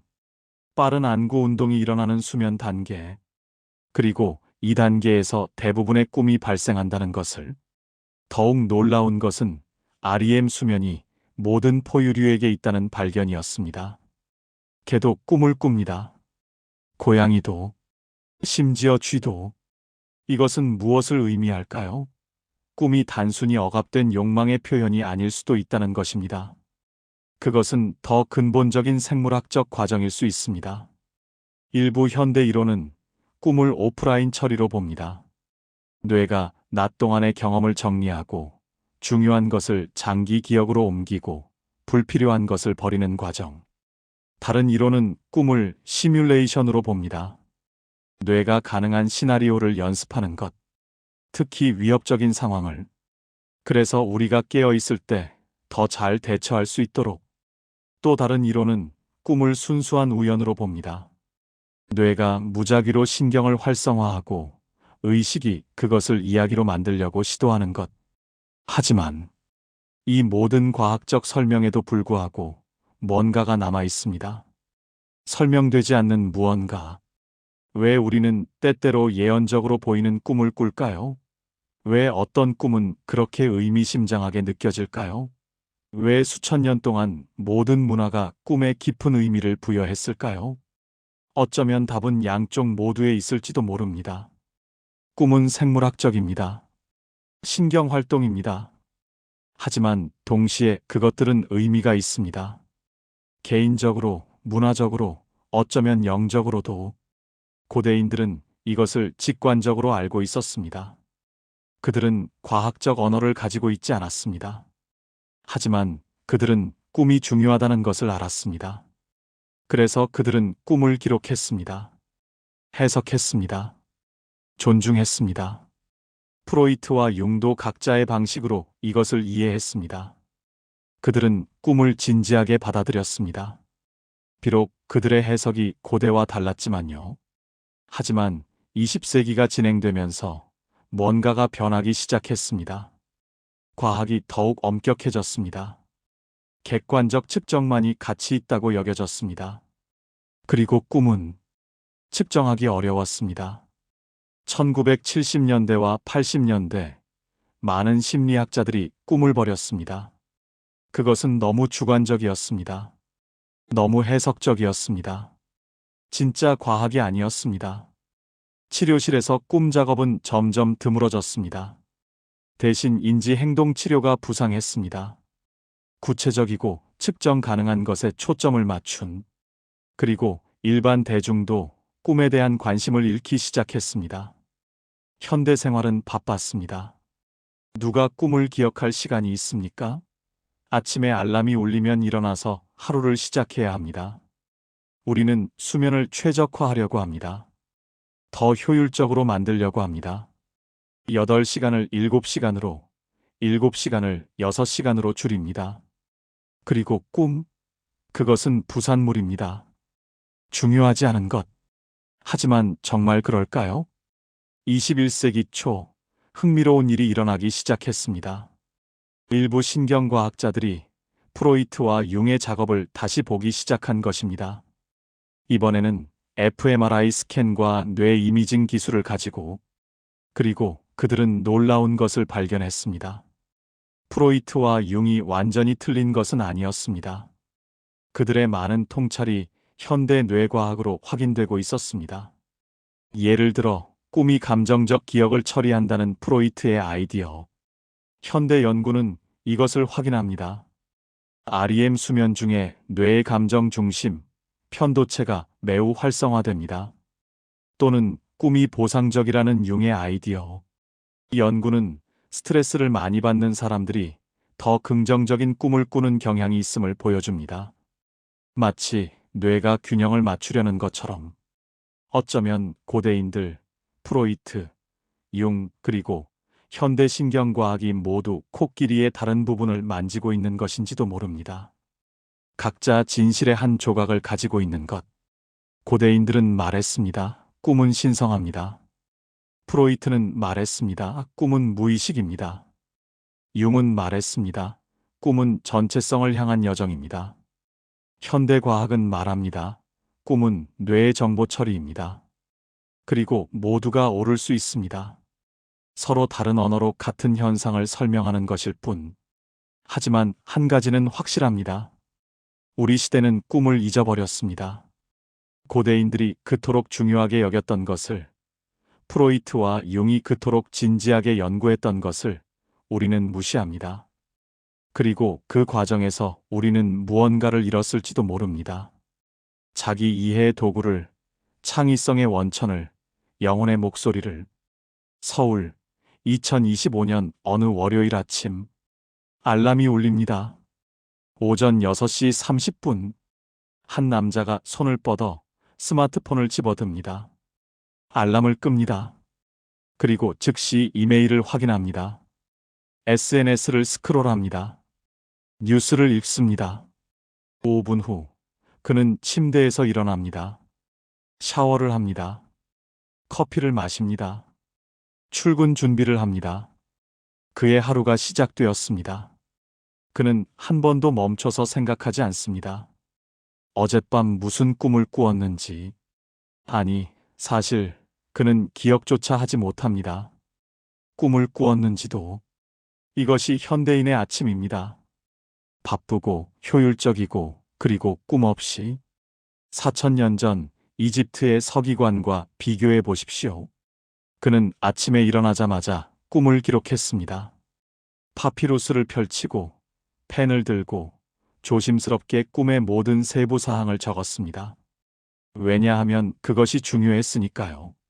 그것이 신의 메시지일 수 있었으니까요. 2000년 전 그리스의 환자를 생각해 보십시오. 그는 에피다우로스의 신전에서 하룻밤을 보냈습니다. 전적으로 꿈을 꾸기 위해 치유의 꿈을. 그리고 아침에 깨어났을 때 사제가 와서 물었습니다. 무엇을 보았습니까? 신께서 무엇을 말씀하셨습니까? 심지어 100년 전만 해도 빈의 환자들은 치료사의 소파에 누워 그들의 꿈을 이야기했습니다. 프로이트는 주에 깊게 들었습니다. 메모를 했습니다. 해석을 제공했습니다. 꿈은 치료의 중심이었습니다. 하지만 지금은 2025년에 우리는 꿈을 잊었습니다. 아니, 더 정확하게 말하면 우리는 꿈을 무시하기로 선택했습니다. 의도적으로. 왜일까요? 무엇이 변했을까요? 여러 가지 이유가 있습니다. 첫째, 우리의 생활 방식이 변했습니다. 현대 사회는 24시간 가동됩니다. 우리는 항상 연결되어 있습니다. 항상 생산적이어야 합니다. 항상 바쁩니다. 수면 자체가 필요악으로 여겨집니다. 우리가 해야 하지만 최소화하고 싶은 것. 수면 앱은 우리에게 수면 효율을 알려줍니다. 마치 수면이 최적화되어야 할 과정인 것처럼. 그리고 꿈, 그것은 수면을 방해하는 것으로 여겨집니다. 악몽은 특히 그렇습니다. 우리는 좋은 수면을 원합니다. 깊고 중단 없는, 꿈 없는 수면을.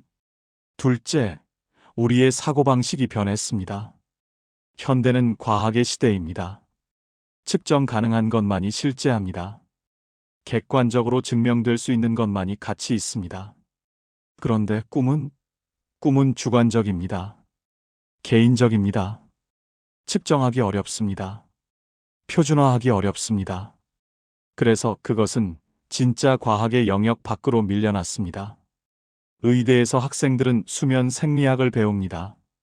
REM 수면, 논REM 수면, 수면 주기. 하지만 꿈의 의미는 그것은 거의 언급되지 않습니다. 만약 언급된다면 그것은 과거의 미신으로 가볍게 다뤄집니다. 심리학과도 마찬가지입니다. 인지 행동 치료가 지배적입니다. 구체적이고 단기적이고 측정 가능한 결과에 초점을 맞춥니다. 꿈 작업? 그것은 구식으로 여겨집니다. 프로이트 시대의 유물. 셋째, 우리의 문화가 변했습니다. 서구 사회는 점점 더 세속화되었습니다. 종교의 영향력이 줄어들었습니다. 그리고 그와 함께 신성한 것에 대한 감각도 줄어들었습니다. 고대인들에게 꿈은 신성한 영역과의 접촉이었습니다. 하지만 만약 신성한 영역이 존재하지 않는다면, 만약 우주가 단지 물질과 에너지일 뿐이라면, 그렇다면 꿈은 단지 신경활동입니다. 무작위 전기 신호, 의미 없는 소음. 넷째, 우리의 환경이 변했습니다. 도시의 빛은 결코 꺼지지 않습니다.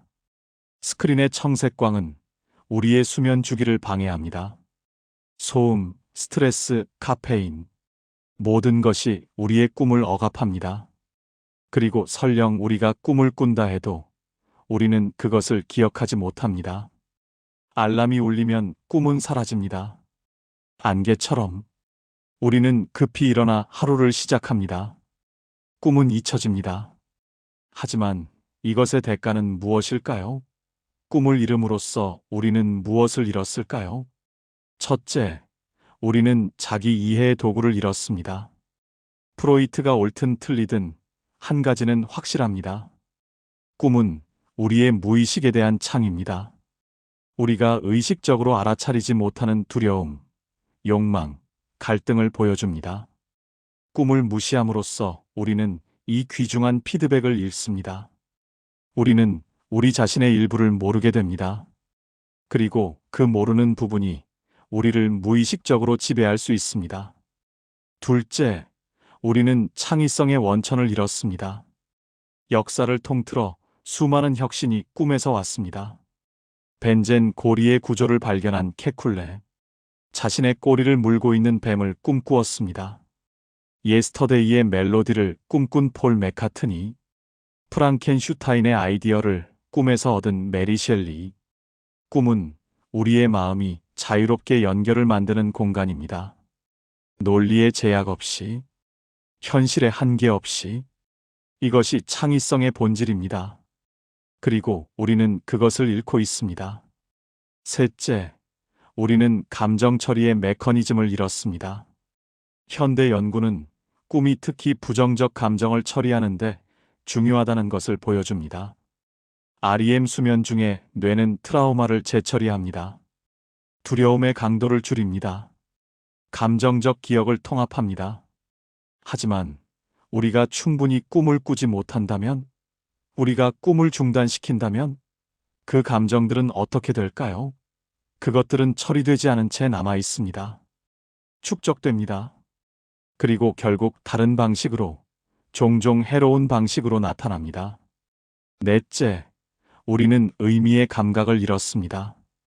고대인들에게 꿈은 삶이 단순히 무작위가 아니라는 증거였습니다. 패턴이 있었습니다. 의미가 있었습니다. 목적이 있었습니다. 현대의 우리는 이것을 미신이라고 부릅니다. 하지만 그것을 잃음으로써 우리는 무엇을 얻었을까요?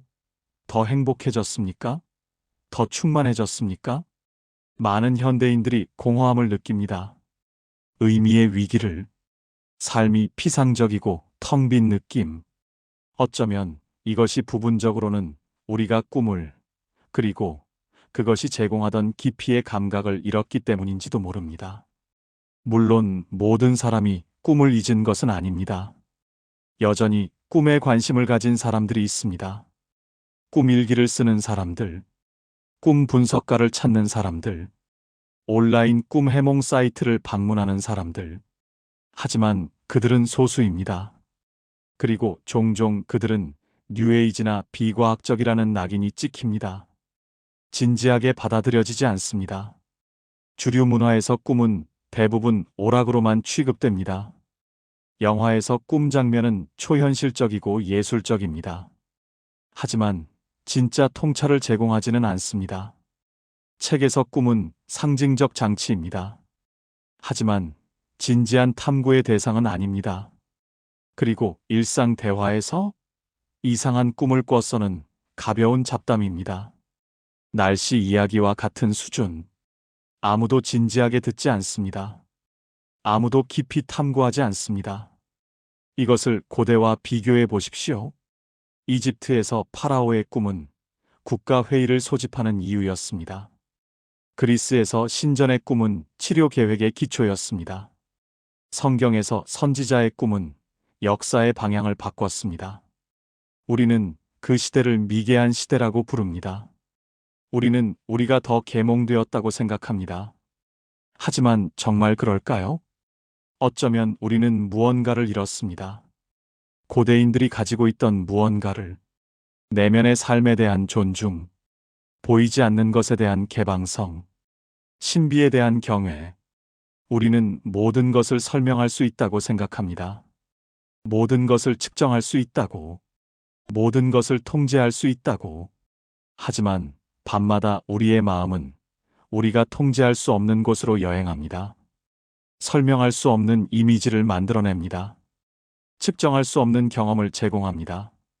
그리고 우리는 그것을 무시합니다. 왜냐하면 그것이 우리의 세계관에 맞지 않으니까요. 하지만 무시한다고 해서 사라지는 것은 아닙니다.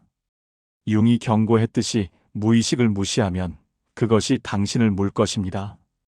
우리가 꿈을 듣지 않으면 그것들은 다른 방식으로 나타납니다. 증상으로, 중독으로, 우울증으로, 불안으로. 현대 사회의 정신 건강 위기를 생각해 보십시오. 우울증과 불안이 전염병처럼 퍼지고 있습니다. 자살률이 높아지고 있습니다. 중독이 만연합니다. 물론 이것의 원인은 복잡합니다. 경제적, 사회적, 기술적 요인들이 있습니다. 하지만 어쩌면 부분적으로는 우리가 우리 자신과의 연결을 잃었기 때문인지도 모릅니다. 우리의 더 깊은 자아와 우리의 꿈이 말하려는 것과 최근에 흥미로운 일이 일어나고 있습니다. 일부 젊은 세대가 꿈에 대한 관심을 되찾고 있습니다. 소셜 미디어에서 꿈 일기를 공유합니다. 꿈 해석 앱을 다운로드합니다. 명료몽에 대한 기술을 배웁니다. 어쩌면 이것은 반동일지도 모릅니다. 지나치게 이성적이고 지나치게 기계적인 세상에 대한 사람들은 다시 신비를 갈망하고 있습니다. 의미를, 깊이를, 그리고 꿈은 그것을 제공할 수 있습니다. 왜냐하면 꿈은 여전히 우리와 함께 있으니까요. 우리가 무시하든 말든, 우리가 믿든 말든, 밤마다 우리의 뇌는 놀라운 공연을 펼칩니다. 이미지, 이야기, 감정의 교향곡. 그것은 4000년 전 이집트인들이 경험한 것과 같은 것입니다. 2000년 전 그리스인들이 경험한 것과 같은 것입니다. 변한 것은 단지 우리의 태도뿐입니다. 우리가 그것을 어떻게 보느냐? 우리가 그것을 어떻게 대하느냐? 하지만 태도는 바뀔 수 있습니다. 우리는 선택할 수 있습니다. 다시 귀를 기울이기로, 다시 주의를 기울이기로, 다시 꿈을 존중하기로. 왜냐하면 밤은 여전히 말하고 있으니까요. 별들은 여전히 빛나고 있으니까요. 그리고 우리의 꿈은 여전히 우리를 기다리고 있으니까요. 우리가 다시 듣기만 한다면. 캘리포니아, 2023년. 한 신경과학자가 실험실에서 컴퓨터 화면을 바라보고 있습니다. 화면에는 다채로운 뇌 이미지가 떠 있습니다. fMRI 스캔입니다. 잠자는 사람의 뇌를 실시간으로 보여주는. 그는 놀라움으로 눈을 크게 뜹니다. 데이터가 그의 가설을 확인하고 있습니다. 꿈을 꾸는 동안 뇌의 특정 부분들이 활성화됩니다. 감정 중추, 시각 피질, 기억센터. 마치 뇌가 깨어 있을 때보다 더 활발하게 작동하는 것처럼. 그는 메모를 합니다. 그리고 생각합니다. 프로이트가 옳았을지도 모른다. 꿈은 정말로 무의식으로 가는 길인지도.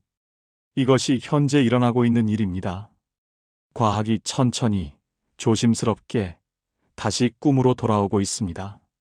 새로운 도구들과 함께, 새로운 이해와 함께 21세기 초 꿈 연구는 부활하기 시작했습니다.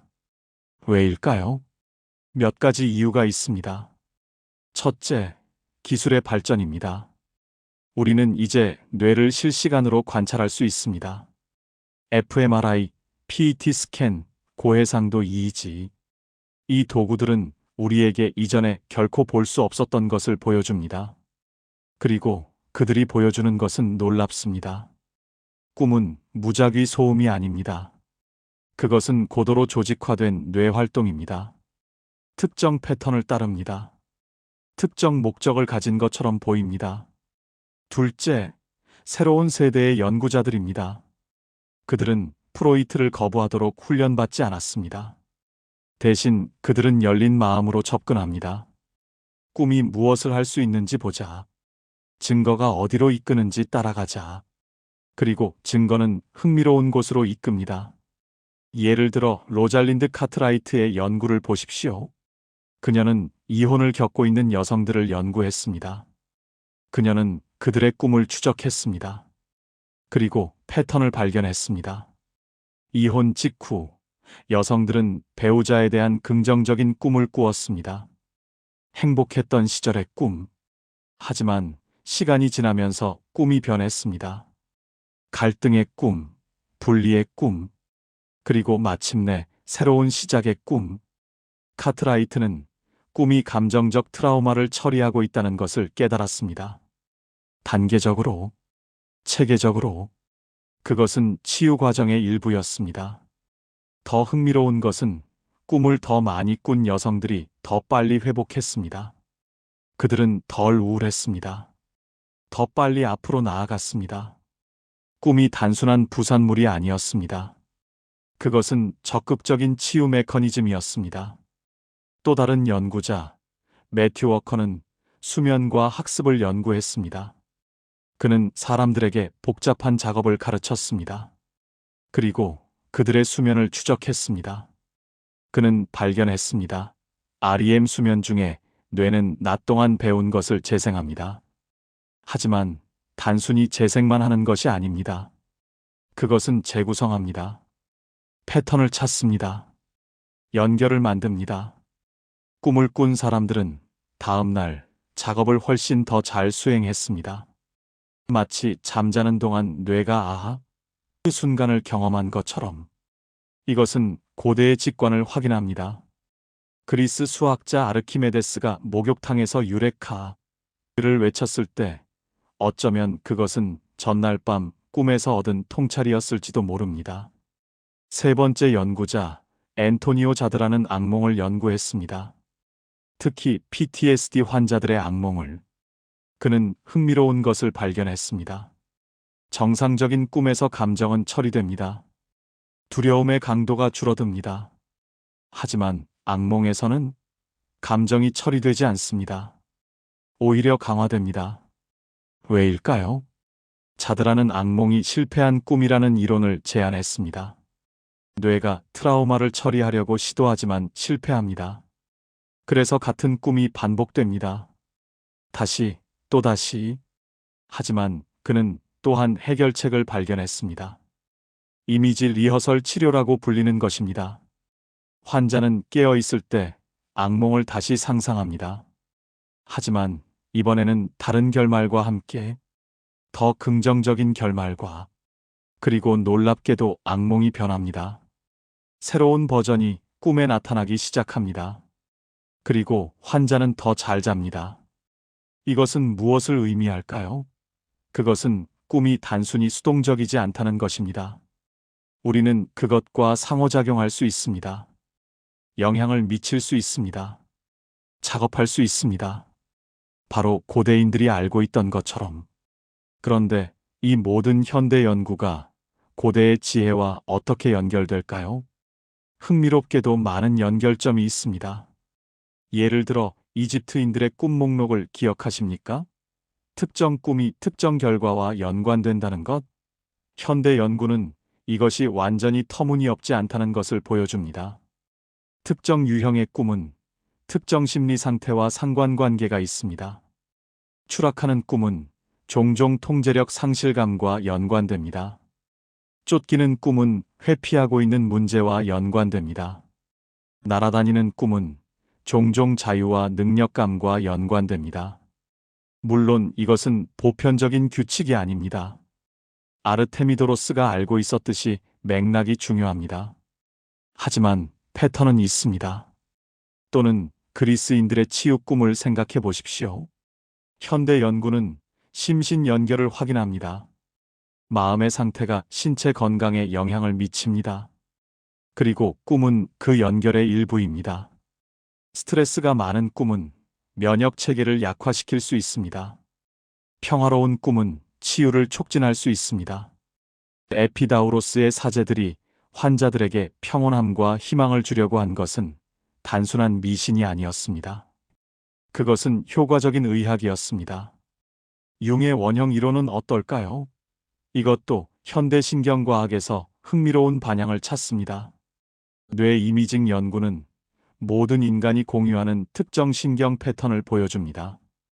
보편적 반응, 보편적 인식, 예를 들어 얼굴 인식, 아기도 얼굴을 선호합니다. 뱀에 대한 두려움, 거의 모든 문화에서 발견됩니다. 이것들은 하드와이어되어 있습니다. 진화적 유산입니다. 융이 원형이라고 부른 것은 어쩌면 이러한 보편적 신경 패턴의 심리적 표현일지도 모릅니다. 프로이트의 억압 이론은 현대 신경과학은 억압적 대처의 증거를 발견했습니다. 뇌가 고통스러운 기억에 대한 접근을 적극적으로 차단하는 방식, 그리고 이 억압된 내용이 꿈에 나타날 수 있습니다. 물론 프로이트의 모든 것이 확인된 것은 아닙니다.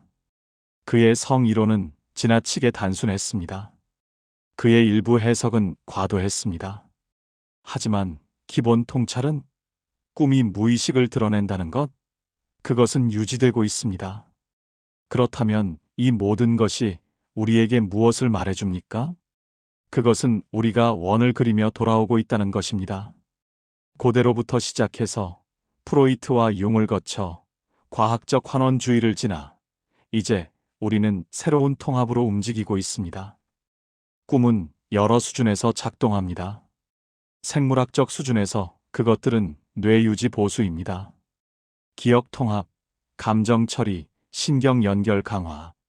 심리적 수준에서 그것들은 자기 이해의 도구입니다.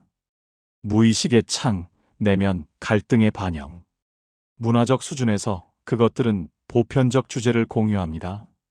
모든 인간을 연결하는 상징과 이야기.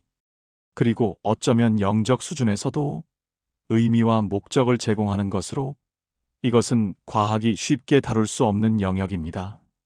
하지만 그것이 덜 실제적이라는 의미는 아닙니다. 일부 현대 연구자들은 이 다층적 접근을 받아들이고 있습니다. 켈리 불클리 같은 사람들은 꿈을 종교학, 심리학, 신경과학의 교차점에서 연구합니다. 마크 솔름스는 신경정신 분석학을 개척했습니다. 프로이트의 통찰을 현대 뇌과학과 결합하려는 시도. 데어들의 바렛은 문제 해결에서 꿈의 역할을 연구합니다. 그녀는 사람들에게 잠들기 전에 문제를 생각하게 합니다. 그리고 많은 경우 해결책이 꿈에서 옵니다. 이 모든 것이 가리키는 것은 무엇일까요? 고대인들이 근본적으로 옳았다는 것입니다. 꿈은 중요합니다. 그것들은 주의를 기울일 가치가 있습니다. 하지만 그들은 또한 잘못 이해하기도 했습니다. 꿈은 미래를 예측하지 않습니다. 적어도 직접적으로는. 그것들은 신들의 직접적인 메시지가 아닙니다. 적어도 문자 그대로는. 하지만 그것들은 깊은 지혜를 담고 있습니다. 우리 자신에 대한 지혜를, 우리의 마음이 어떻게 작동하는지에 대한 지혜를, 우리가 무엇을 필요로 하는지, 무엇을 두려워하는지, 무엇을 갈망하는지에 대한 지혜를. 그리고 이것은 실용적인 지혜입니다. 우리는 그것을 사용할 수 있습니다. 예를 들어 스트레스를 받고 있는 사람을 생각해 보십시오. 그는 반복적으로 시험에 실패하는 꿈을 꿉니다. 고대 해석은 이것을 나쁜 징조로 볼 것입니다. 현대 해석은 그것은 불안의 표현입니다. 준비되지 않았다는 느낌이. 하지만 이것을 아는 것이 어떻게 도움이 될까요? 그것은 그 사람이 문제를 의식적으로 다룰 수 있게 합니다. 왜 나는 준비되지 않았다고 느낄까? 무엇이 나를 불안하게 만드나? 그것에 대해 무엇을 할 수 있나? 또는 관계 문제가 있는 사람을 생각해 보십시오. 그녀는 파트너가 떠나는 꿈을 반복적으로 꿉니다. 이것은 미래의 예언일까요? 아마 아닐 것입니다. 하지만 그것은 중요한 무언가를 말하고 있습니다. 어쩌면 그녀는 버림받을 것에 대한 깊은 두려움을 가지고 있습니다. 어쩌면 그것이 관계에서 그녀의 행동에 영향을 미치고 있습니다. 집착하게 만들거나 거리를 두게 만들거나. 꿈은 이것을 의식으로 가져옵니다. 그래서 그녀가 그것을 다룰 수 있습니다. 이것이 꿈 작업의 실용적 가치입니다. 그리고 점점 더 많은 치료사들이 이것을 재발견하고 있습니다. 물론 조심해야 합니다. 모든 꿈이 깊은 의미를 가진 것은 아닙니다. 때로는 당신이 저녁에 피자를 먹어서 이상한 꿈을 꾸는 것입니다. 때로는 그저 무작위 신경 활동입니다. 하지만 패턴이 있는 꿈은, 반복되는 꿈은, 강렬한 감정을 가진 꿈은, 이것들은 주의를 기울일 가치가 있습니다. 그렇다면 실제로 어떻게 할까요? 꿈 작업을 어떻게 시작할까요? 첫째, 기록하십시오. 침대 옆에 노트를 두십시오. 아침에 깨자마자 쓰십시오. 세부 사항이 사라지기 전에. 둘째, 패턴을 찾으십시오. 반복되는 주제, 상징, 감정. 무엇이 계속 나타나나요? 셋째, 연결하십시오. 당신의 삶과 꿈을 연결하십시오. 이 꿈이 당신의 현재 상황에 대해 무엇을 말할 수 있나요? 넷째, 행동하십시오. 통찰을 얻었다면 그것으로 무엇을 할 수 있나요? 어떤 변화를 만들 수 있나요? 이것은 고대의 지혜와 현대의 과학을 결합한 것입니다. 그리고 그것은 작동합니다. 왜냐하면 결국 꿈은 우리의 일부이니까요. 우리 마음의 자연스러운 기능. 그것을 무시하는 것은 우리 자신의 일부를 무시하는 것입니다. 하지만 그것을 경청하는 것은, 그것은 자기 이해로 가는 문을 여는 것입니다. 창의성으로, 치유로, 성장으로. 고대인들은 이것을 알고 있었습니다. 그들은 그것을 다른 언어로 표현했을 뿐입니다. 신들의 언어로, 예언의 언어로. 우리는 이제 다른 언어를 사용합니다. 신경과학의 언어, 심리학의 언어. 하지만 진실은 같습니다. 밤은 여전히 말하고 있습니다. 그리고 우리는 다시 듣기 시작하고 있습니다. 밤입니다. 2025년에 지구 위 수십억 명의 사람들이 잠들고 있습니다. 서울에서, 뉴욕에서, 카이로에서, 시드니에서. 그들의 눈은 감겨 있지만 그들의 뇌는 깨어 있습니다. 활발하게 꿈을 만들어내며. 이 순간 누군가는 날아다니고 있습니다. 누군가는 오래된 친구를 만나고 있습니다. 누군가는 이상한 풍경을 걷고 있습니다. 누군가는 중요한 시험을 치르고 있습니다. 이것은 4,000년 전에도 일어났던 일입니다. 8,000년 전에도. 인류가 존재한 이래로 계속 일어난 일입니다. 꿈은 변하지 않았습니다. 밤은 여전히 말하고 있습니다. 변한 것은 단지 우리가 듣는 방식입니다. 이 긴 여정을 되돌아봅시다. 우리는 고대 이집트에서 시작했습니다. 나일강 삼각주의 서기관들이 파피루스에 꿈을 기록하던 곳. 그들에게 꿈은 신의 문자였습니다. 해독되어야 할 신성한 메시지. 우리는 그리스로 갔습니다. 에피다우로스의 신전에서 환자들이 치유의 꿈을 기다리던 곳. 그들에게 꿈은 의학이었습니다.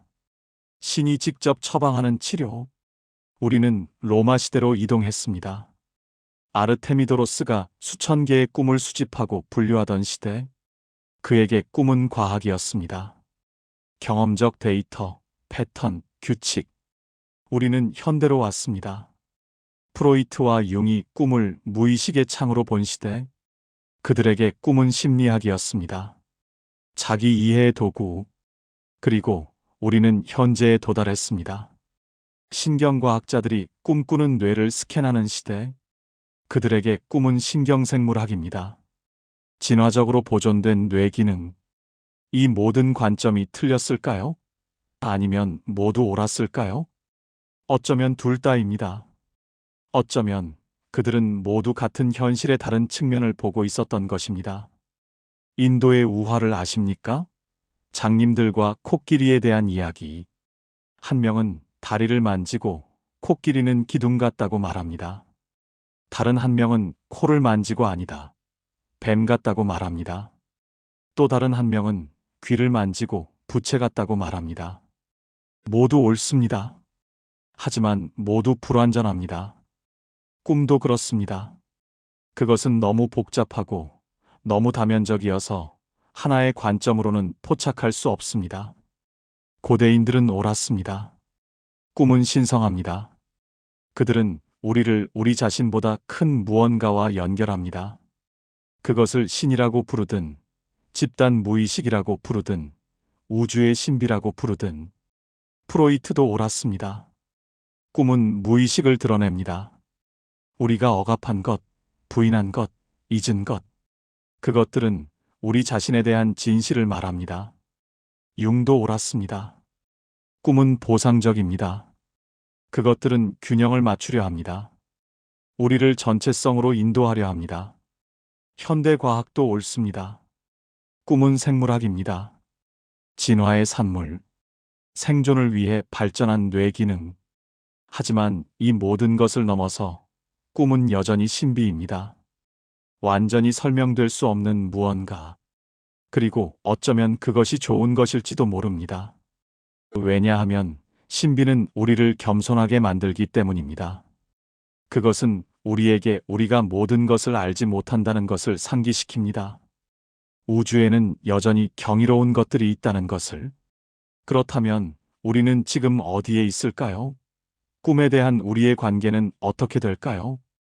우리는 기로에 서 있습니다. 한 길은 과거로 돌아가는 것입니다. 완전히는 아니지만 고대의 지혜를 되찾는 것, 꿈을 다시 존중하는 것, 그것들의 주의를 기울이는 것. 다른 길은 미래로 계속 가는 것입니다.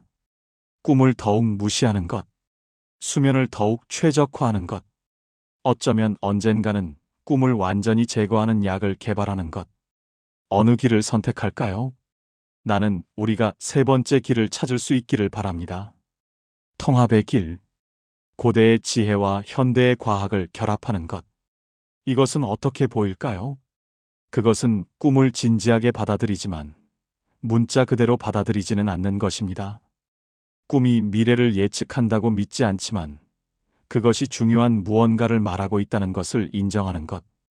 그것은 꿈일기를 쓰지만 과학을 무시하지 않는 것입니다. 패턴을 찾지만 확증 편향을 경계하는 것.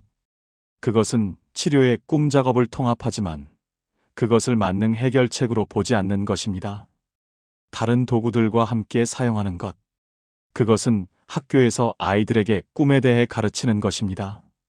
하지만 미신으로서가 아니라 자기 이해의 도구로서. 그것은 꿈을 예술에서, 문학에서, 영화에서 영감의 원천으로 환영하는 것입니다.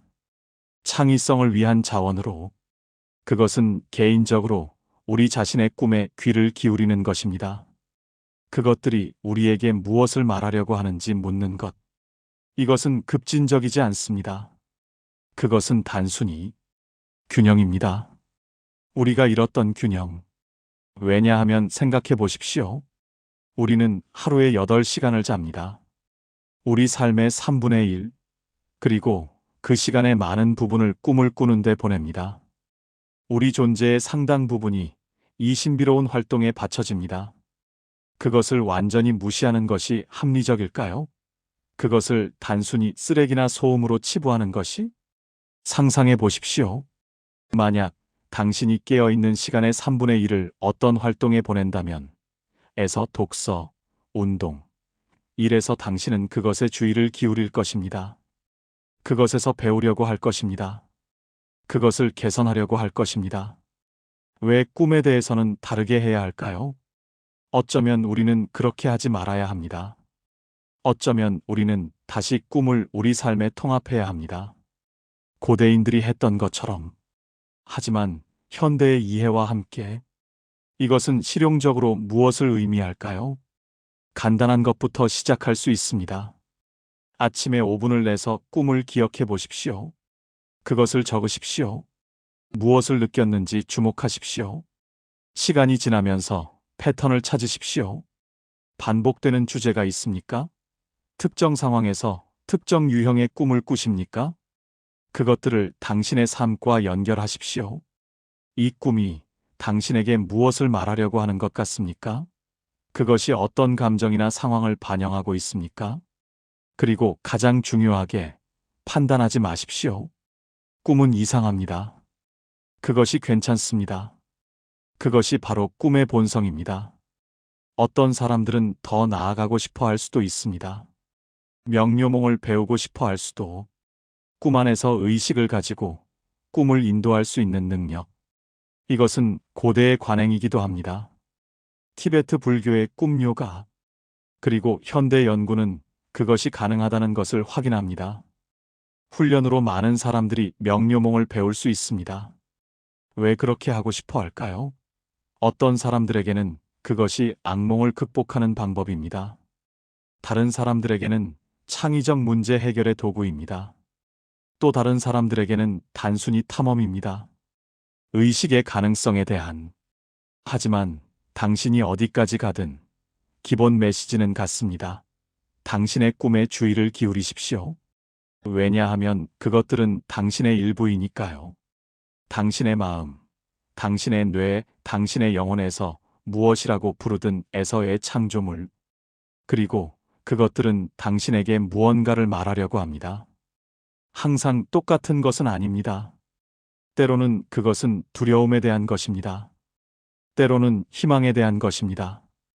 때로는 과거에 대한 것입니다. 때로는 미래에 대한 것입니다. 하지만 그것은 항상 당신에 대한 것입니다. 당신의 내면 세계, 당신의 숨겨진 깊이, 그리고 그것을 탐험하는 것은 자기 발견의 여정입니다. 고대인들은 이것을 알고 있었습니다. 그들은 꿈을 중요한 것으로 취급했습니다. 왜냐하면 그것들이 중요했으니까요. 그리고 그것들은 여전히 중요합니다. 우리가 그것을 믿든 안 믿든 밤은 여전히 옵니다. 별들은 여전히 빛납니다. 그리고 우리가 잠들 때 우리의 마음은 여전히 여행합니다. 4000년 전 이집트의 서기관과 같은 풍경으로, 2000년 전 그리스의 환자와 같은 신전으로, 100년 전 빈의 환자와 같은 무의식으로. 장소는 다릅니다. 언어는 다릅니다. 하지만 경험은 같습니다. 우리는 모두 꿈꾸는 자들입니다. 밤의 여행자들, 의식의 탐험가들. 그리고 우리가 그것을 인정하든 안 하든, 우리가 그것을 기억하든 안 하든, 우리가 그것을 존중하든 안 하든 꿈은 계속됩니다. 왜냐하면 그것이 우리가 하는 일이니까요. 인간으로서 우리는 꿈을 꿉니다. 그리고 어쩌면, 그냥 어쩌면 그것이 우리를 인간으로 만드는 것의 일부인지도 모릅니다. 동물들도 꿈을 꿉니다. 개가 꿈속에서 달리는 것을 본 적이 있을 것입니다. 그들의 다리가 경련합니다. 그들은 낮게 으르렁거립니다. 그들도 무언가를 경험하고 있습니다. 하지만 인간은, 우리는 더 나아갑니다. 우리는 우리의 꿈에 대해 생각합니다. 그것들을 기억하려고 합니다. 의미를 찾으려고 합니다. 이것이 우리를 특별하게 만드는 것일지도 모릅니다. 우리의 의식뿐만 아니라 우리의 메타에서 의식, 우리가 우리 자신을 인식하는 능력, 심지어 꿈에서도. 그리고 이 능력, 이 자기 성찰의 능력이 문명을 만들었습니다. 예술을, 과학을, 철학을. 왜냐하면 문명은 깨어 있을 때만 만들어진 것이 아니니까요. 그것은 또한 잠들어 있을 때도 만들어졌습니다. 꿈에서 아르키메데스의 유레카 순간, 케쿨레의 뱀, 멘델레예프의 주기율표, 폴 맥카트니의 예스터데이, 메리 셸리의 프랑켄슈타인. 이 모든 것이 꿈에서 왔습니다. 또는 적어도 부분적으로는. 왜냐하면 꿈에서 우리의 마음은 자유롭기 때문입니다. 논리의 제약에서, 현실의 한계에서 우리는 불가능한 것을 상상할 수 있습니다. 그리고 때로는 그 불가능한 것이 새로운 가능성이 됩니다. 이것이 꿈의 선물입니다. 그것은 단지 자기 이해가 아닙니다. 단지 감정 처리가 아닙니다. 단지 기억 통합이 아닙니다. 그것은 또한 창조입니다. 혁신입니다. 변화입니다. 그리고 우리가 꿈을 무시할 때 우리는 이 잠재력을 낭비합니다. 하지만 우리가 그것들을 포용할 때, 우리가 그것들을 경청할 때, 우리가 그것들과 작업할 때, 그때 우리는 우리 자신의 전체성에 접근합니다. 우리의 완전한 잠재력에, 이것이 융이 개성화라고 부른 것입니다. 완전한 자아가 되는 과정. 그리고 그는 꿈이 그 과정의 필수적인 부분이라고 믿었습니다. 어쩌면 그가 옳았을지도 모릅니다. 밤이 깊어가고 있습니다. 전 세계에서 사람들은 여전히 잠들어 있습니다. 여전히 꿈을 꾸고 있습니다. 어떤 사람은 날고 있습니다. 그의 팔이 날개가 되었습니다. 그는 도시 위로 솟아오릅니다. 자유롭고 무게가 없이. 다른 사람은 걷고 있습니다. 끝없는 복도를 통해 문을 찾고 있습니다. 그녀가 알고 있는 문을. 하지만 찾을 수 없습니다. 또 다른 사람은 이야기하고 있습니다. 오래전에 죽은 사람과 그녀의 할머니. 그들은 정원에 앉아 있습니다. 햇빛 아래서 모든 것이 평화롭습니다. 각각의 꿈은 독특합니다. 개인적입니다. 하지만 또한 보편적입니다. 왜냐하면 우리는 모두 알고 싶어 하니까요. 우리는 모두 찾고 있습니다. 우리는 모두 잃어버린 사람들과 다시 연결되기를 갈망합니다. 이것들은 인간의 테마입니다. 시대를 초월한 것, 문화를 초월한 것. 4000년 전 이집트인도 같은 꿈을 꾸었습니다. 2000년 전 그리스인도, 100년 전 빈 사람도, 그리고 4000년 후 우리의 후손들도 같은 꿈을 꿀 것입니다. 왜냐하면 인간 본성은 변하지 않으니까요. 우리의 깊은 욕망, 두려움, 희망, 그것들은 동일하게 유지됩니다. 그리고 꿈은 그것들의 언어입니다.